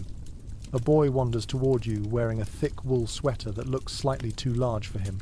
The sleeves bunch around his wrists, and he tugs them up repeatedly with an expression that is part annoyance, part pride. The sweater is scratchy, but he wears it anyway, because winter does not negotiate with comfort. His cheeks glow pink from the cold, and he grins as he pulls on a knitted cap to complete the outfit. As you observe these layers and textures, you become aware of a conversation among historians that often surfaces when discussing clothing from this era. Some researchers emphasize practicality above all, describing garments as purely functional tools for survival. Others highlight the subtle beauty and personal expression woven into each piece, noting decorative stitching, dyed threads, and careful mending that reveal a quiet pride in appearance. The truth, as always, likely blends both perspectives, and you see evidence of that blend in every corner of the room. A woman near the hearth takes a seat and begins mending a tear in a woolen glove. Her needle glints softly in the firelight. The rhythm of her stitching forms a gentle, almost musical pattern. She explains that the glove tore during last week's frost while feeding the chickens, but she smiles, saying the glove still has many years left in it. You touch the wool, feeling its rough but comforting texture beneath your fingertips. Across the room, a young girl folds quilts that have been warming near the hearth. She lifts one quilt carefully and spreads it across a bench. The fabric is soft with age. The colours are muted, faded from years of washing, but the pattern is still beautiful. When she smooths the edges with her palms, you can almost feel the warmth stored inside the cotton layers. The father of the house re-enters from outside, stomping snowflakes from his boots, even though the ground holds only a thin dusting of frost. His jacket, made of thick wool lined with a softer inner layer, carries the cold with it. He removes it with a sigh, hanging it near the fire. When he brushes past you, you can feel the coolness still radiating from the fabric. The clothing in this world holds stories. A patch on a sleeve hints at a moment of work or clumsiness. A frayed hem speaks of a season's worth of chores. A faded colour reminds you of sunlight from summers long past. Every piece feels lived in and loved, valued not for fashion but for memory and necessity. As the sun sinks lower, light from the window turns a dusky rose. The glow mingles with the soft gold of the hearth, bathing the room in warmth that seems to hug every person inside. A woman adjusts a shawl around her shoulders, lifting the ends to rest lightly on her chest. The shawl feels surprisingly heavy when she places it in your hands, its woven threads thick and solid. A young boy tugs at his mittens and proudly shows them to you. They are made of thick, homespun yarn and slightly mismatched in size. He announces that he helped knit one of them. When asked which one, he pauses, looks at both mittens, and declares that he has forgotten. Everyone laughs kindly, not at him but with him, sharing in the charm of the moment. You walk closer to the window and place your fingers on the cool glass. Outside, the landscape settles deeper into evening. Bare branches sway slowly in the cold breeze, their silhouettes sharp against the fading sky. You can almost feel the chill trying to sneak its way indoors, stopped only by layers of fabric and the glowing hearth. Someone places a folded blanket into your arms, urging you to wrap it around yourself. The blanket feels heavy, soft, and slightly scratchy, as if it wants to settle into your shoulders and stay there. You tuck it around you, letting the warmth bloom slowly across your back. As dinner draws near, everyone adjusts their clothing one last time. Shawls are tightened, sweaters straightened, socks pulled up. Warmth becomes part of the ritual, just as essential as the turkey in the oven or the pies cooling on the sill. You breathe in deeply, feeling both the warmth of the hearth and the lingering cold from the window. Clothing in this world is more than a barrier against weather. It is a companion, a personal shelter, a reminder that comfort is created, not simply found. Wrapped in your borrowed blanket, you follow the others toward the dining room. Outside, the night gathers quietly. Inside, the warmth waits to welcome every chilled fingertip and winter-hardened heart. You follow the warm shuffle of footsteps into a livelier corner of the house, already sensing a different kind of energy bubbling beneath the surface. The adults keep their movements calm and measured, but the children clearly do not share that discipline. They buzz around the room like excited fireflies, half attempting to help, half plotting mischief, all fully absorbed in the strange electricity that holidays awaken in young hearts. You step into their orbit, unsure whether you are about to witness games, chores, or chaos wrapped in innocence. A small boy darts past you, clutching something in both hands. You turn just in time to see him hide behind a chair, where he opens his palms to reveal a pilfered cranberry. He pops it into his mouth triumphantly, then immediately scrunches his face at the tartness. His reaction sends him into giggles. A girl nearby rolls her eyes at him, although she is fighting a smile of her own. A detail often mentioned in letters from this era comes gently to mind. Children looked forward to Thanksgiving not just for the meal, but for the freedom of the day itself.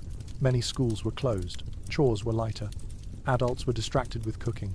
This created a rare pocket of nearly ungoverned time, and children used every moment of it to whisper secrets, invent little adventures, and slip into corners where no one would immediately notice them.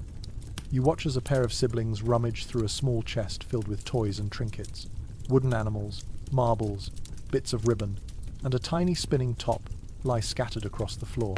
The top is clearly a favorite. One child gives it a twist and watches it wobble and hum across the floorboards. When it skitters dangerously close to a stack of plates, both children freeze, wide-eyed. The top teeters, slows, and finally falls harmlessly. They exhale in unison, then laugh with the relief of narrowly avoided catastrophe. A lesser-known practice from some rural households floats into your memory. Children sometimes created small Thanksgiving plays or skits, often with no script, no costumes, and no plan aside from enthusiasm. Their performances ranged from endearing to unintentionally chaotic.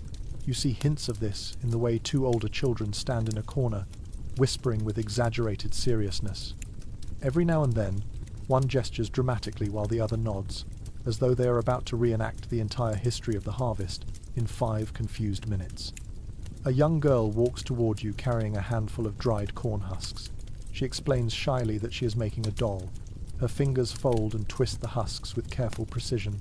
When she wraps a small strip of cloth around the doll's middle, she beams with pride. The figure, simple as it is, carries a tenderness that you feel instantly. You admire it, and her shy smile grows brighter. The children's chatter grows louder, mixing with the hum of adult voices in the next room. The house feels full, every corner alive. You take a seat on a low stool as a group of children begin planning a game. One proposes a race around the yard. Another suggests hide and seek inside the house. A third insists that they should sneak into the pantry for crumbs of leftover pie crust. The group debates all 3 options with such intensity that it feels like a small parliament in session.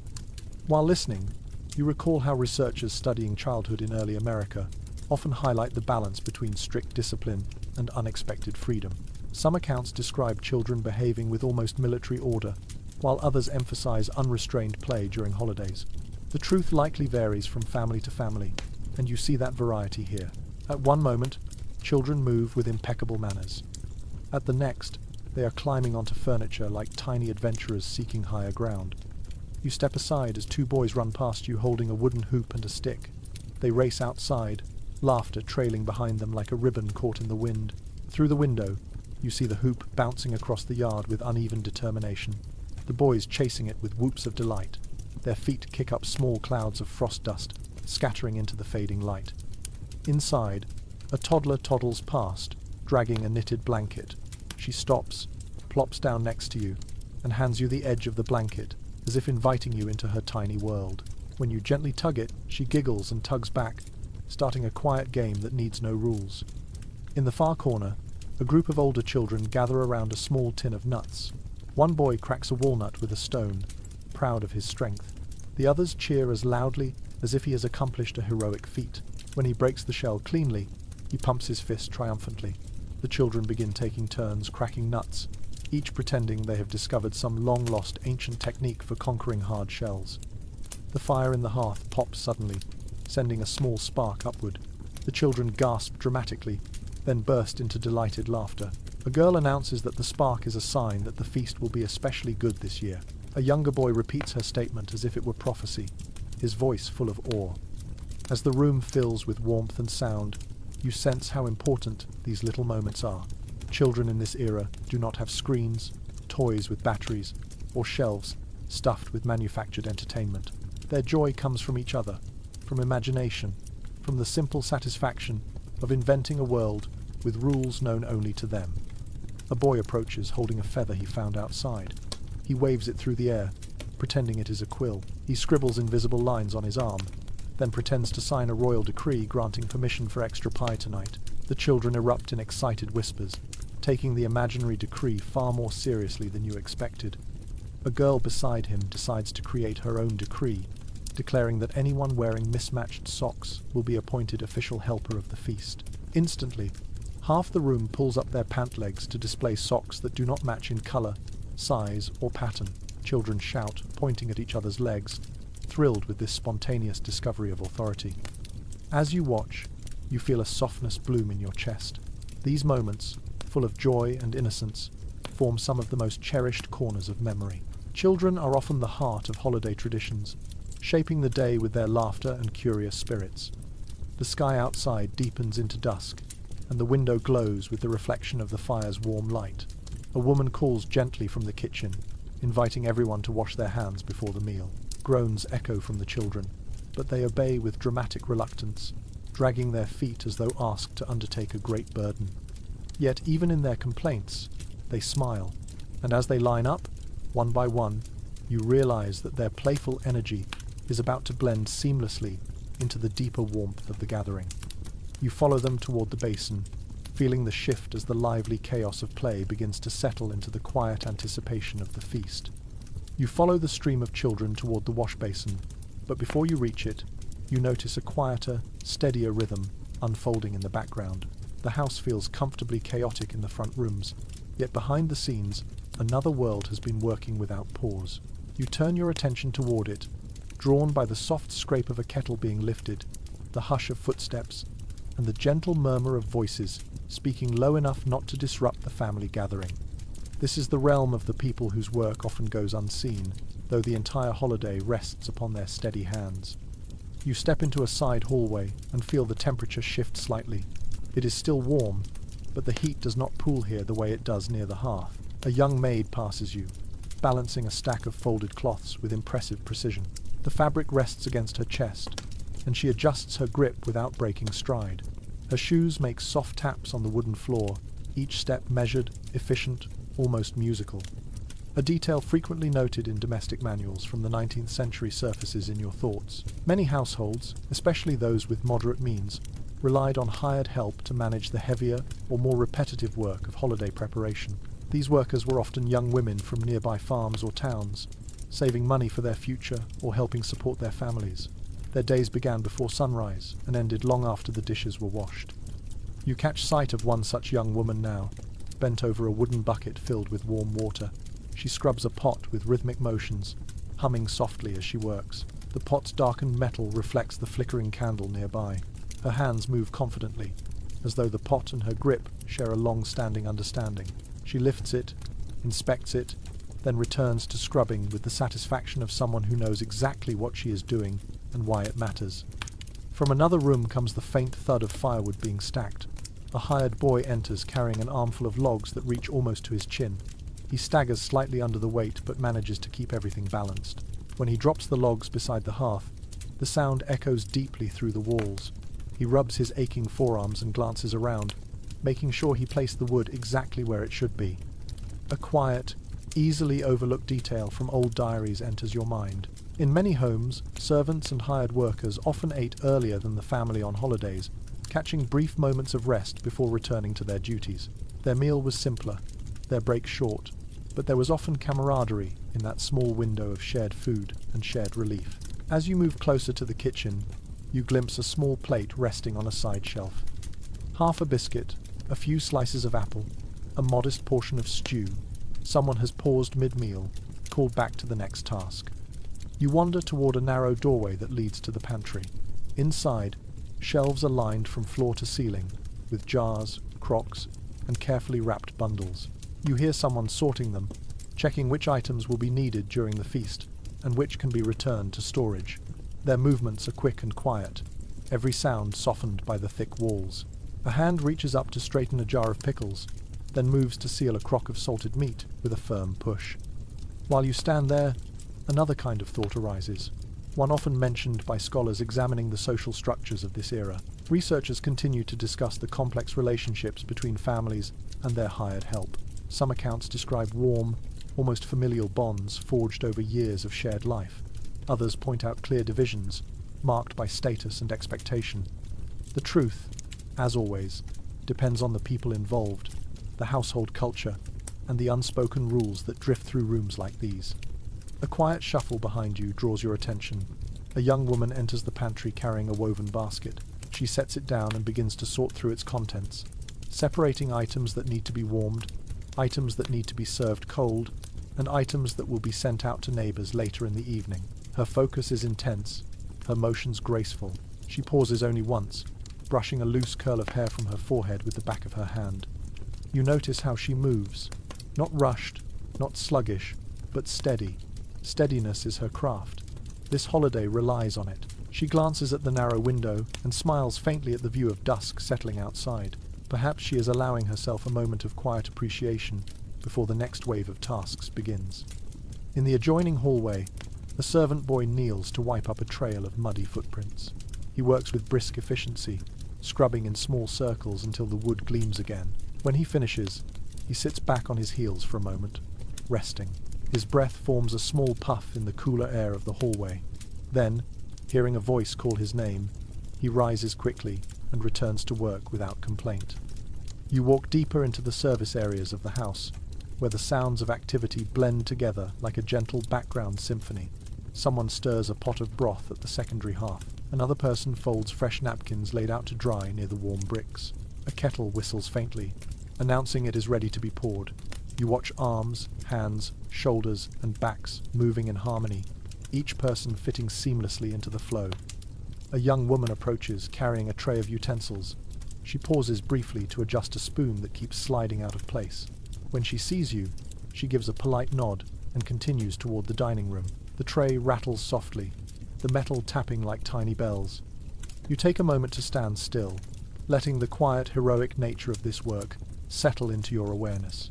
These people may not take the seats of honor at the table, but the table would be empty without them. They create the comfort that others enjoy. Their labor becomes invisible only because they perform it so well. A pot near the hearth hisses as its lid shifts from the rising steam. A young woman rushes to lift it slightly, letting the steam escape before it overflows. The scent of herbs fills the room again, followed by the warmth of gratitude rising inside you. As you slowly rejoin the family in the front rooms, you carry with you the soft imprint of these unseen hands. Their work continues behind you, steady, faithful, and full of quiet importance. The feast will shine brightly in the dining room, but its glow is built here, in the gentle corners where people work with humility and skill. You return to the sound of laughter echoing from the parlor, feeling the weight of appreciation settle warmly in your chest. The holiday draws closer to its peak, shaped by every pair of hands, both visible and unseen. You drift back toward the heart of the house, following the sound of something soft and melodic rising through the warm air. The dining room rests in anticipation. The kitchen continues its careful labor, but here in the parlor, a new energy begins to bloom. Evening has settled comfortably outside, draping the windows in deep hues of blue and silver, and inside the home a gentle brightness gathers around a small circle of chairs. Someone has taken out a fiddle. Another holds a simple wooden flute.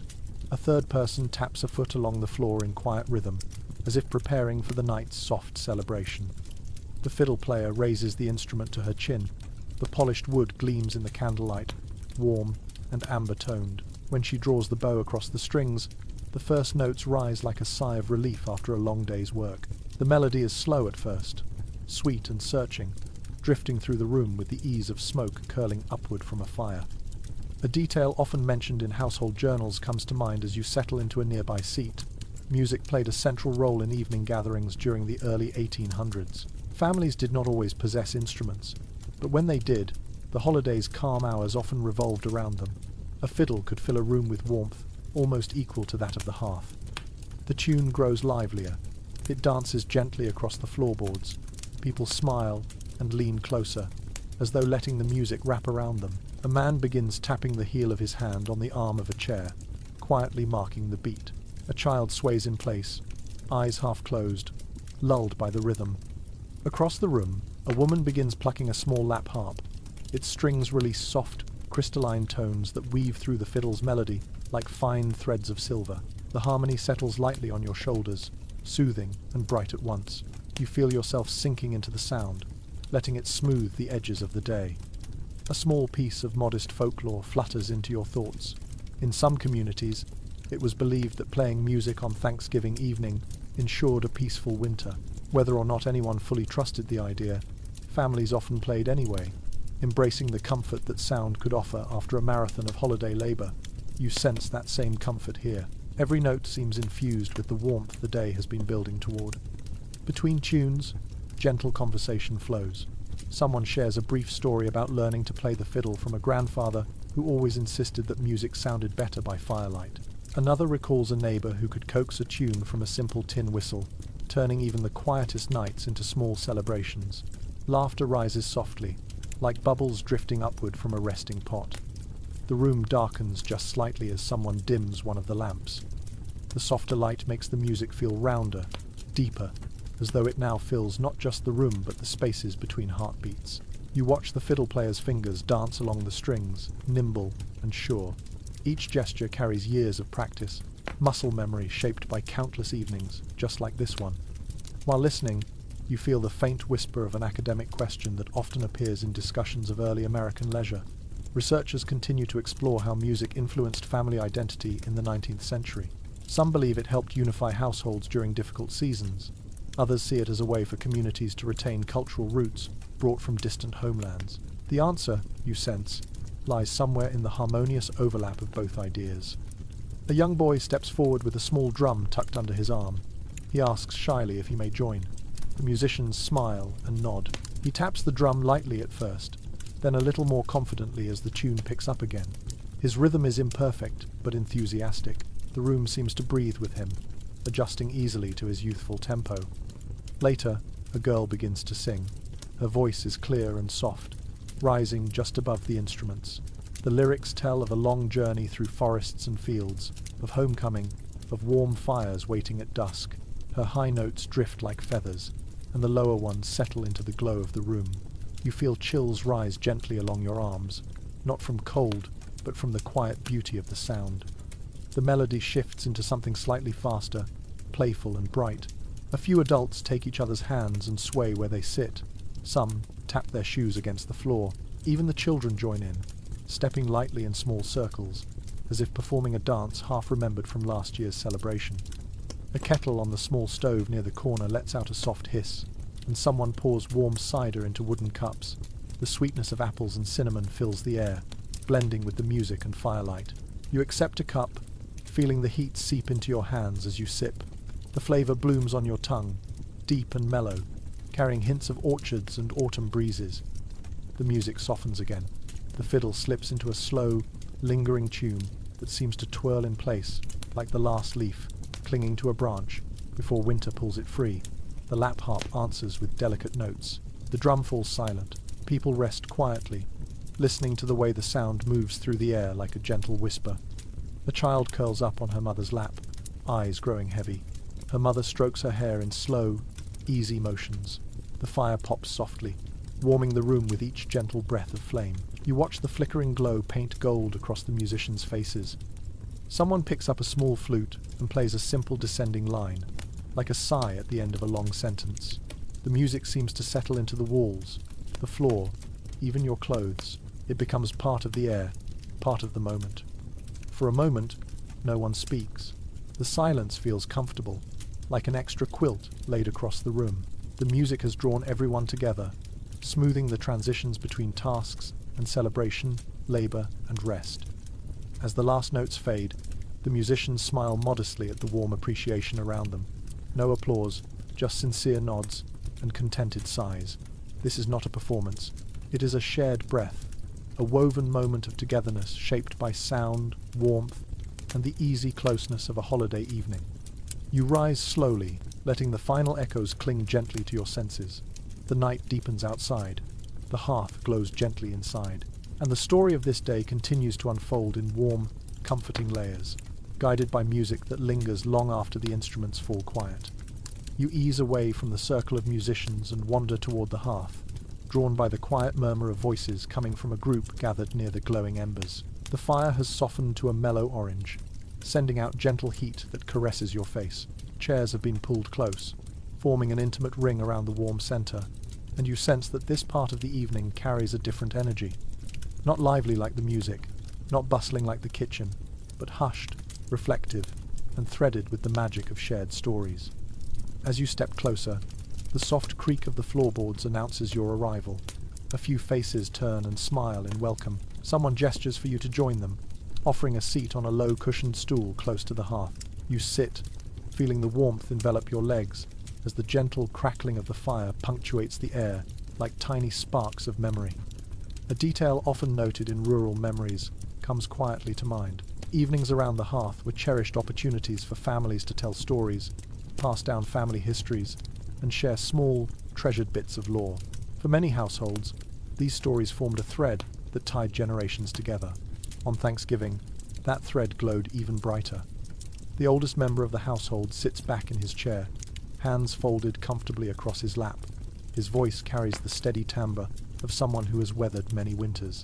He begins describing a Thanksgiving long ago, when the family braved sudden snowfall to gather under one roof.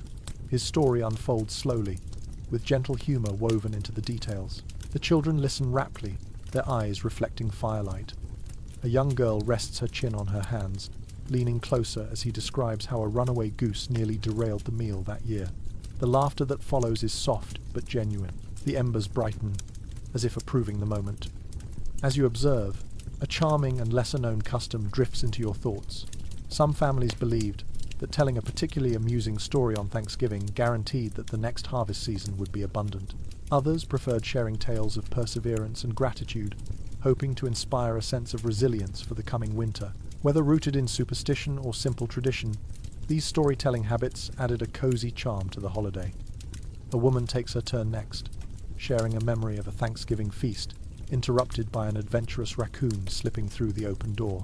She describes how it darted under the table, scattering guests and nearly knocking over a bowl of potato pudding. The memory sends ripples of laughter around the circle, and even the shyest listeners cannot help but smile.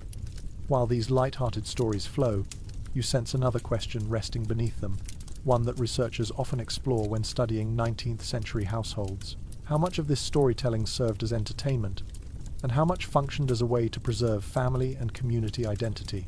Some historians suggest these evenings acted as a kind of informal education, passing down moral lessons and cultural history.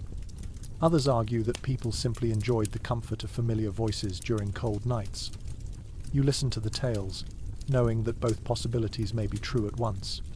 The fire shifts, sending a tiny spark upward that quickly fades into the air. Another elder clears her throat and begins a gentler, quieter story. She speaks of her own mother, a woman with hands, always warm from baking bread, and a voice soft enough to calm even the rowdiest children. She describes a long-ago Thanksgiving when the entire family worked together to rescue the harvest after unexpected frost. The memory grows tender, the kind that makes the room fall still. A hush settles over the group. Even the children sense the weight of this moment. The woman's voice falters, ever so slightly, as she reaches the end of her story. She smiles, though her eyes shine with something deeper than amusement. Gratitude, love, memory. The room absorbs her words like the old wood absorbs the heat of the fire. Then, in perfect contrast, a boy pipes up with a story of his own. It is wildly inaccurate, somewhat exaggerated, and clearly invented on the spot. He claims he once saw a turkey run so fast that it outran his uncle's horse. The adults chuckle gently, indulging him. His sister shakes her head in disbelief, but the boy's enthusiasm is contagious. He stands and reenacts the turkey sprinting through the yard, arms flapping, boots stomping dramatically. The entire room erupts in laughter as he nearly loses his balance but regains it with the pride of a performer. Even the oldest members lean forward in amusement, enjoying the youthful chaos. The fire shifts again, releasing a deeper glow. Another story bubbles up, this one about a long-forgotten prank involving a misplaced pie and a very confused cat. The tale twists and turns, gaining embellishment from everyone who remembers it differently. You sense that these versions have grown over the years, adjusting themselves to suit the warmth of these nights. Someone pours warm cider into simple mugs and passes them around. The cider's sweetness lingers on your tongue, blending beautifully with the scent of wood smoke. A child leans against your arm, nodding off slightly, then quickly awakens as another story begins. A low voice starts a tale of a legendary traveller known for appearing in villages only during late autumn. Some say he could predict the weather. Others say he carried a satchel filled with tiny trinkets he left behind in unexpected places. The storyteller presents each detail with a twinkle in his eye, leaving just enough mystery to keep the listeners leaning forward. You feel the room relax with every shared memory. The warmth deepens. The stories stretch long and winding, creating a soft tapestry of moments woven from humour, history, and imagination. As the fire settles into a quieter crackle, someone begins humming a tune that was played earlier. Others join softly. The melody weaves through the lull in conversation, gentle and nostalgic. It feels like the room is exhaling together, content to rest in the glow of shared memories. The stories wind down naturally, leaving a peaceful hush in their wake. The hearth glows steady and calm, lighting every face with faint amber. You take a slow breath, absorbing the warmth, the connection, and the lingering sweetness of the stories told tonight. The evening continues its quiet drift, ready to usher you toward the heart of the feast that waits just beyond this circle of gentle light. You rise slowly from your seat by the hearth, feeling the soft pull of warmth on your back as you take a few steps toward the window. Outside, the fields stretch into the fading dusk, their edges touched by silver as night begins to settle. You press your fingers lightly to the glass. It feels cool, almost icy, and through it you sense the deep quiet of land that has recently given its final offerings of the season. Harvest time has passed, leaving behind a mix of relief, gratitude, and the faint worry that always accompanies the arrival of winter. You walk toward the back door and step outside for a moment. The cold air greets you instantly, brushing across your cheeks with a sharp but invigorating touch. The ground crunches softly under your shoes. Frost crystals glimmer faintly in the low light, catching the last hints of sunset. You smell distant chimney smoke, drifting like a thin ribbon above the farms, scattered along the horizon. A familiar observation from agricultural diaries comes to mind. For most families in the early 19th century, Thanksgiving gained its meaning directly from the rhythm of the harvest. It was a moment to breathe after the final storage of grain, after the last apples were pressed, after root cellars were packed with vegetables and jars. As you stand here, looking at the fields resting under the first chill of winter, you feel that connection deeply. The rows of earth lie bare now, their stubble short and crisp. You trace the memory of recent weeks when these fields were bustling with activity. Hands pulling, cutting, lifting, voices calling across the rows, the steady creak of wagons, the faint smell of turned soil rising each morning. You sense the echo of all of it, lingering like a soft hum under the stillness. A man approaches from the barn, carrying a small lantern that flickers in the growing dark. He lifts it slightly in greeting. The warm glow illuminates his face, revealing cheeks reddened by cold and a satisfied fatigue that comes from months of hard work finally completed. He gestures for you to walk with him along the path that borders the field. You follow, the lantern swinging gently between you. Its warm circle of light makes the frost sparkle. With each step, the ground feels firm, resting, storing energy for another year. The man tells you quietly about the harvest, how the corn grew tall despite early doubts, how the apples ripened later than usual, how the pumpkins came in a surprising abundance, enough to supply pies for not just the family but several neighbours as well. As he speaks, a gentle curiosity surfaces in your thoughts, one that scholars often consider when studying rural life from this era. Some researchers believe that Thanksgiving acted almost like a symbolic closing ceremony for the agricultural year, marking the boundary between labour and rest.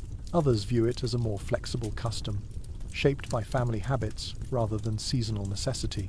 You feel both interpretations in the cool air around you. This evening carries hints of closure and quiet celebration, yet it flows naturally, without strict formality.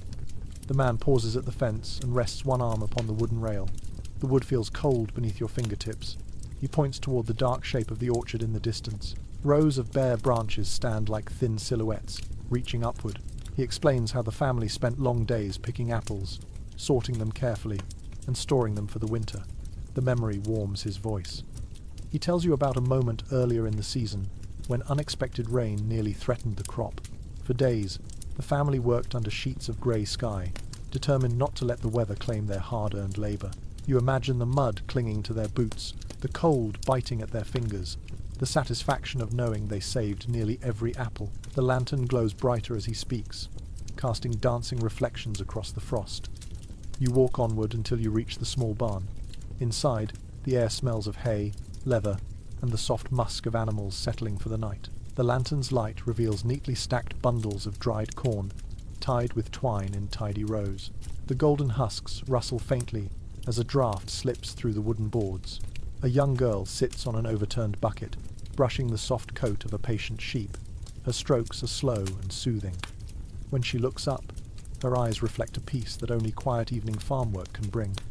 A charming, lesser-known tradition flickers through your thoughts.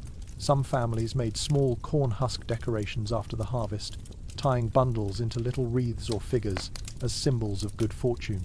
You notice a few such decorations hanging from nails along the barn wall. Their simple shapes cast delicate shadows that shift with the lantern's movement. The girl tells you how she helped gather the last of the squash and potatoes from the garden. She describes how the soil felt cool but pliable, how she and her siblings worked quickly to finish before the first hard freeze.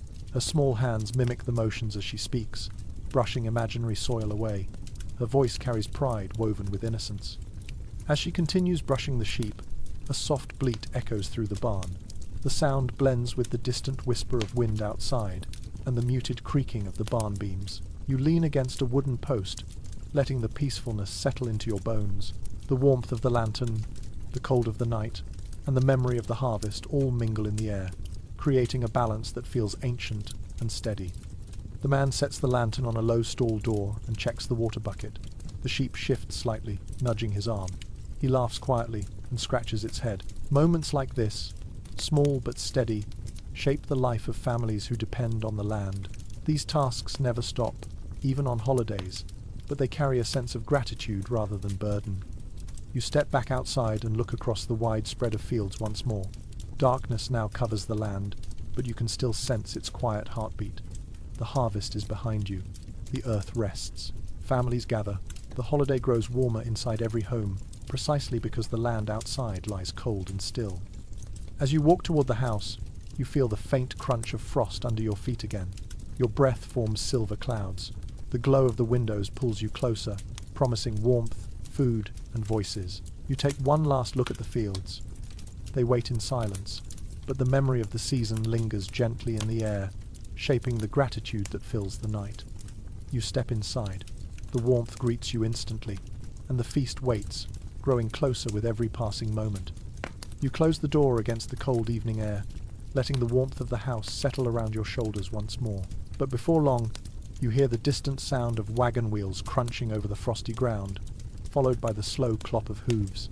A faint lantern glow flickers through the window. Someone calls out from the front room that guests have finally arrived. You feel a ripple of excitement course through the house. In the 1800s, Thanksgiving often meant long journeys, sometimes risky ones, and every arrival carried the feel of a small triumph. You move toward the entryway just as the door swings open. A gust of cold air rushes in, carrying the scent of night and damp earth. Two figures step inside, wrapped tightly in wool coats. Their cheeks are flushed red from wind and effort. Snow dusts their shoulders, even though the night itself looks relatively clear. They stamp their boots against the threshold, sending tiny crystals scattering like sparks. A familiar note from travel journals in this era crosses your mind. Reaching a relative's home for Thanksgiving sometimes required hours of travel by horse or wagon along dark and uneven roads. Travelers planned carefully, often packing extra blankets, lantern oil, and enough oats for their horses to ensure a safe journey. You can see all of those preparations now. A thick blanket has been draped over the wagon seat outside. The horse tied near the fence puffs out clouds of warm breath into the night. The newcomers step inside fully, removing their layers one by one. A woman unravels a long scarf from around her neck, revealing a smile warmed by exhaustion and relief. She hands over a small basket wrapped in cloth, explaining that it contains late-season pears saved for the occasion. A man beside her carries a small jug of cider. He sets it down with careful pride and claps his hands together, trying to coax warmth back into his stiff fingers. Someone leads them closer to the fire. A pair of children rush forward to take their coats, giggling as they struggle with the heavy fabric. The adults laugh softly, guiding the children to hang the garments where they will dry. The room fills with greetings, embraces, and grateful murmurs. You can feel how much this moment means. Distance, cold, and darkness have been overcome, turning the simple act of stepping through a doorway into something celebratory. A lesser-known travel custom from this era flickers in your memory. Visitors often carried a small token from their own hearth, such as a sprig of dried herb or a scrap of woven fabric, which they gave to their hosts upon arrival. The gesture symbolized shared warmth and goodwill. You spot such a token now. One guest pulls a small bundle of dried lavender from her pocket and offers it with a shy smile. The scent drifts gently into the air, soothing and familiar. More voices echo from outside. Another wagon approaches. Hooves crunch, lanterns sway. You move to the doorway again, joining others as they help the next travelers down from their seat. A man supports his elderly mother as she carefully steps onto the frosty ground. Her hands tremble slightly, but her expression glows with determination. She announces that she would not miss this gathering for anything in the world. The warmth of her conviction spreads through the room even before she crosses the threshold. The sound of metal harness rings fills the air as someone unhitches the horse. The animal shakes its mane, releasing a shower of frost. A teenage boy takes the reins and leads the horse toward the small barn. He moves with quiet competence, his breath rising in white puffs. Meanwhile, inside the house, the guests shed their layers and settle into the welcoming glow. Their boots leave faint wet prints on the floor. Their hands thaw slowly over the fire. Someone hands them warm cider in simple mugs. The sweetness eases into their tired bodies, and their shoulders relax visibly. While you watch, a thought shared by historians floats into your mind. Some researchers debate how far families typically traveled for Thanksgiving in the early 19th century. Some accounts describe journeys spanning many miles, even entire days. Others suggest that most gatherings remained small and local, shaped by the difficulty of long travel during the cold season. The truth, you sense, may vary from family to family. Tonight, in this house, the distances have clearly been significant. The arrivals feel momentous. A young girl tugs your sleeve and leads you outside for a moment. She wants to show you something. You step onto the porch, adjusting your shawl against the cold. She points toward the road, where a dim glow sways in the distance. Another lantern, another traveller approaching. The girl grins, hopping in place with excitement. She whispers that she has been counting the arrivals, and this will make the 5th. You both wait as the glow draws nearer. Soon, the faint outline of a wagon appears against the dark sky. The horse trots steadily, snorting occasionally as it sees the welcoming house ahead. When the wagon reaches the gate, 2 young men hop down with loud exclamations about the cold, laughing at their own dramatic shivers. They help their elderly aunt to the ground, guiding her gently. Her shoes crunch against the frost as she steadies herself. One of them lifts a covered pot from the wagon bed, explaining that it holds a treasured family recipe kept warm beneath several blankets. The pot is carried indoors like a prized relic. The older woman leans on your arm for a moment as she walks inside. Her fingers feel cold and delicate, but her spirit burns bright behind her eyes. You watch as the household fills with voices. Every arrival sends a fresh wave of warmth through the rooms. The fire crackles with renewed pride, as though greeting each traveller personally. Chairs scrape across floors to make more space. The table receives additions. Laughter grows louder, richer, layering itself over the earlier calm like a second blanket. Someone outside begins tending to the horses, brushing their coats and covering them with thick wool blankets. The animals nuzzle gratefully, warm breath rising in steady clouds. The barn becomes a small island of gentleness in the night, its quietness contrasting beautifully with the bustling joy inside the house. More guests pour through the door, until the entire home hums with voices, soft and overlapping. Every face seems lit from within. People retell the details of their journeys, sharing small accounts of icy puddles, creaking wagon wheels, startled deer, and the relief of seeing the familiar curve of the house appear through the dark. You stand in the middle of the room for a moment, letting the scene settle into your senses. This is the heart of the evening. A gathering not just of family, but of courage, perseverance, and deep affection carried across chilly miles. You feel warmed not just by the hearth, but by the glow that comes from reunion. As everyone settles, shedding the cold and soaking in the light, you realize that in this era, travel is not simply movement, it is devotion, it is effort shaped by love. And tonight, every arrival becomes a story in itself. You follow the others toward the dining room, ready to witness how the feast will unfold with every seat finally filled. You return inside with the last gust of cold air trailing behind you, closing the door gently as the room absorbs its final group of travelers. The hum of reunited voices softens now, deepening into a warm murmur of comfort and settling. As the guests take their seats, shed their shawls, and warm their hands by the hearth, another quiet tradition begins to unfold. One that is not loud or grand, yet woven deeply into the fabric of 19th century Thanksgivings. The exchange of small handmade gifts. You notice it first in the way people reach into pockets and baskets with the kind of care reserved for fragile treasures. A woman near the table unwraps a parcel of cloth to reveal a set of embroidered handkerchiefs, each one stitched with delicate vines and tiny berries. The recipient, her sister, presses a hand to her heart and gently runs her fingers across the threads. The cloth feels soft and slightly textured from countless hours of needlework. The detail preserved in personal letters from this era rises naturally into your thoughts. Many families exchange simple handmade items during holidays, not as formal presents but as tokens of affection. These tokens carried no monetary value, yet they held weight because each represented time, patience, and quiet devotion. Tonight, you see that idea unfolding in countless small gestures. Near the window, a man hands his brother a small wooden carving. The carving resembles a horse mid-stride, its legs and mane shaped with surprising detail. The wood is smooth under your fingertips when you briefly touch it. Its scent carries the warm memory of pine. The brother smiles with genuine surprise, clearly recognizing the work that went into each carved line. Across the room, a young girl opens her basket and pulls out a set of tiny wax candles she molded herself. Their surface is slightly uneven, but they smell faintly of honey and herbs. She presents them to her grandmother, who responds with a kiss on her forehead.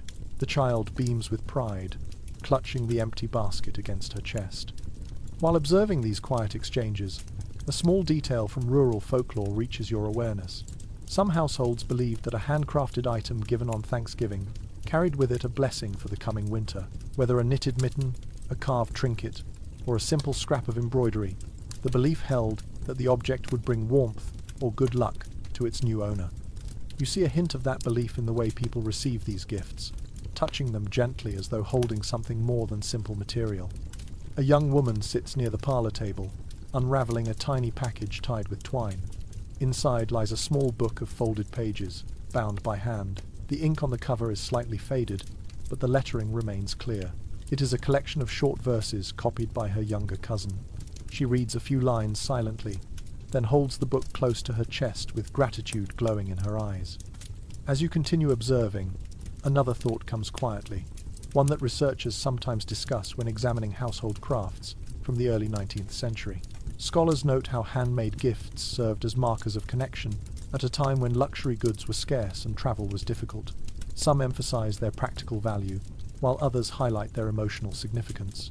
Watching these exchanges now, you sense how both interpretations hold truth. Each gift tonight is practical in some way, yet also deeply personal. A man seated near the hearth pulls a cloth from his coat pocket and reveals a small leather pouch he stitched by hand. The seams are neat, the leather soft from careful tanning. He presents it to his nephew, who immediately begins studying the stitching. The young man runs his thumb along the smooth edges, murmuring admiration. The uncle laughs quietly, pleased by the reaction. Nearby, a grandmother gives her grandson a string of wooden beads polished to a soft sheen. She had been carving them slowly throughout the autumn, a bead or two each night while sitting by the fire. The boy touches them reverently, feeling each bead's smooth surface. He drapes the strand around his neck, standing a little taller with pride. A girl steps toward you shyly, holding a small trinket fashioned from braided yarn. She explains that it is meant to be a bookmark. When she places it in your hand, you notice how soft the fibers feel, and how carefully the colors have been chosen. She watches your reaction with wide, hopeful eyes. When you smile, she smiles back with relief and delight. Someone nearby unwraps a small square of woven cloth trimmed with simple lace. Another opens a jar of homemade salve made from herbs grown in the summer garden. A third receives a charm shaped from river clay, hardened gently near the fire. As each gift appears, you realize that this part of the evening creates its own gentle glow. No one announces their present with fanfare. Instead, every exchange feels like a whisper of affection, a quiet acknowledgement of shared life. Children chatter excitedly about the things they made. Adults exchange modest looks, as if embarrassed by how much time they spent perfecting a simple craft. The room fills with soft laughter, the kind that rumbles gently in the chest rather than bursting out loudly. A small, aging dog wanders around the room, sniffing each gift curiously. Someone drapes a small knitted square across the dog's back, declaring it a modest but heartfelt blanket. The dog seems unsure of its purpose, but accepts it with dignified patience. In another corner, two women examine a woven basket crafted by a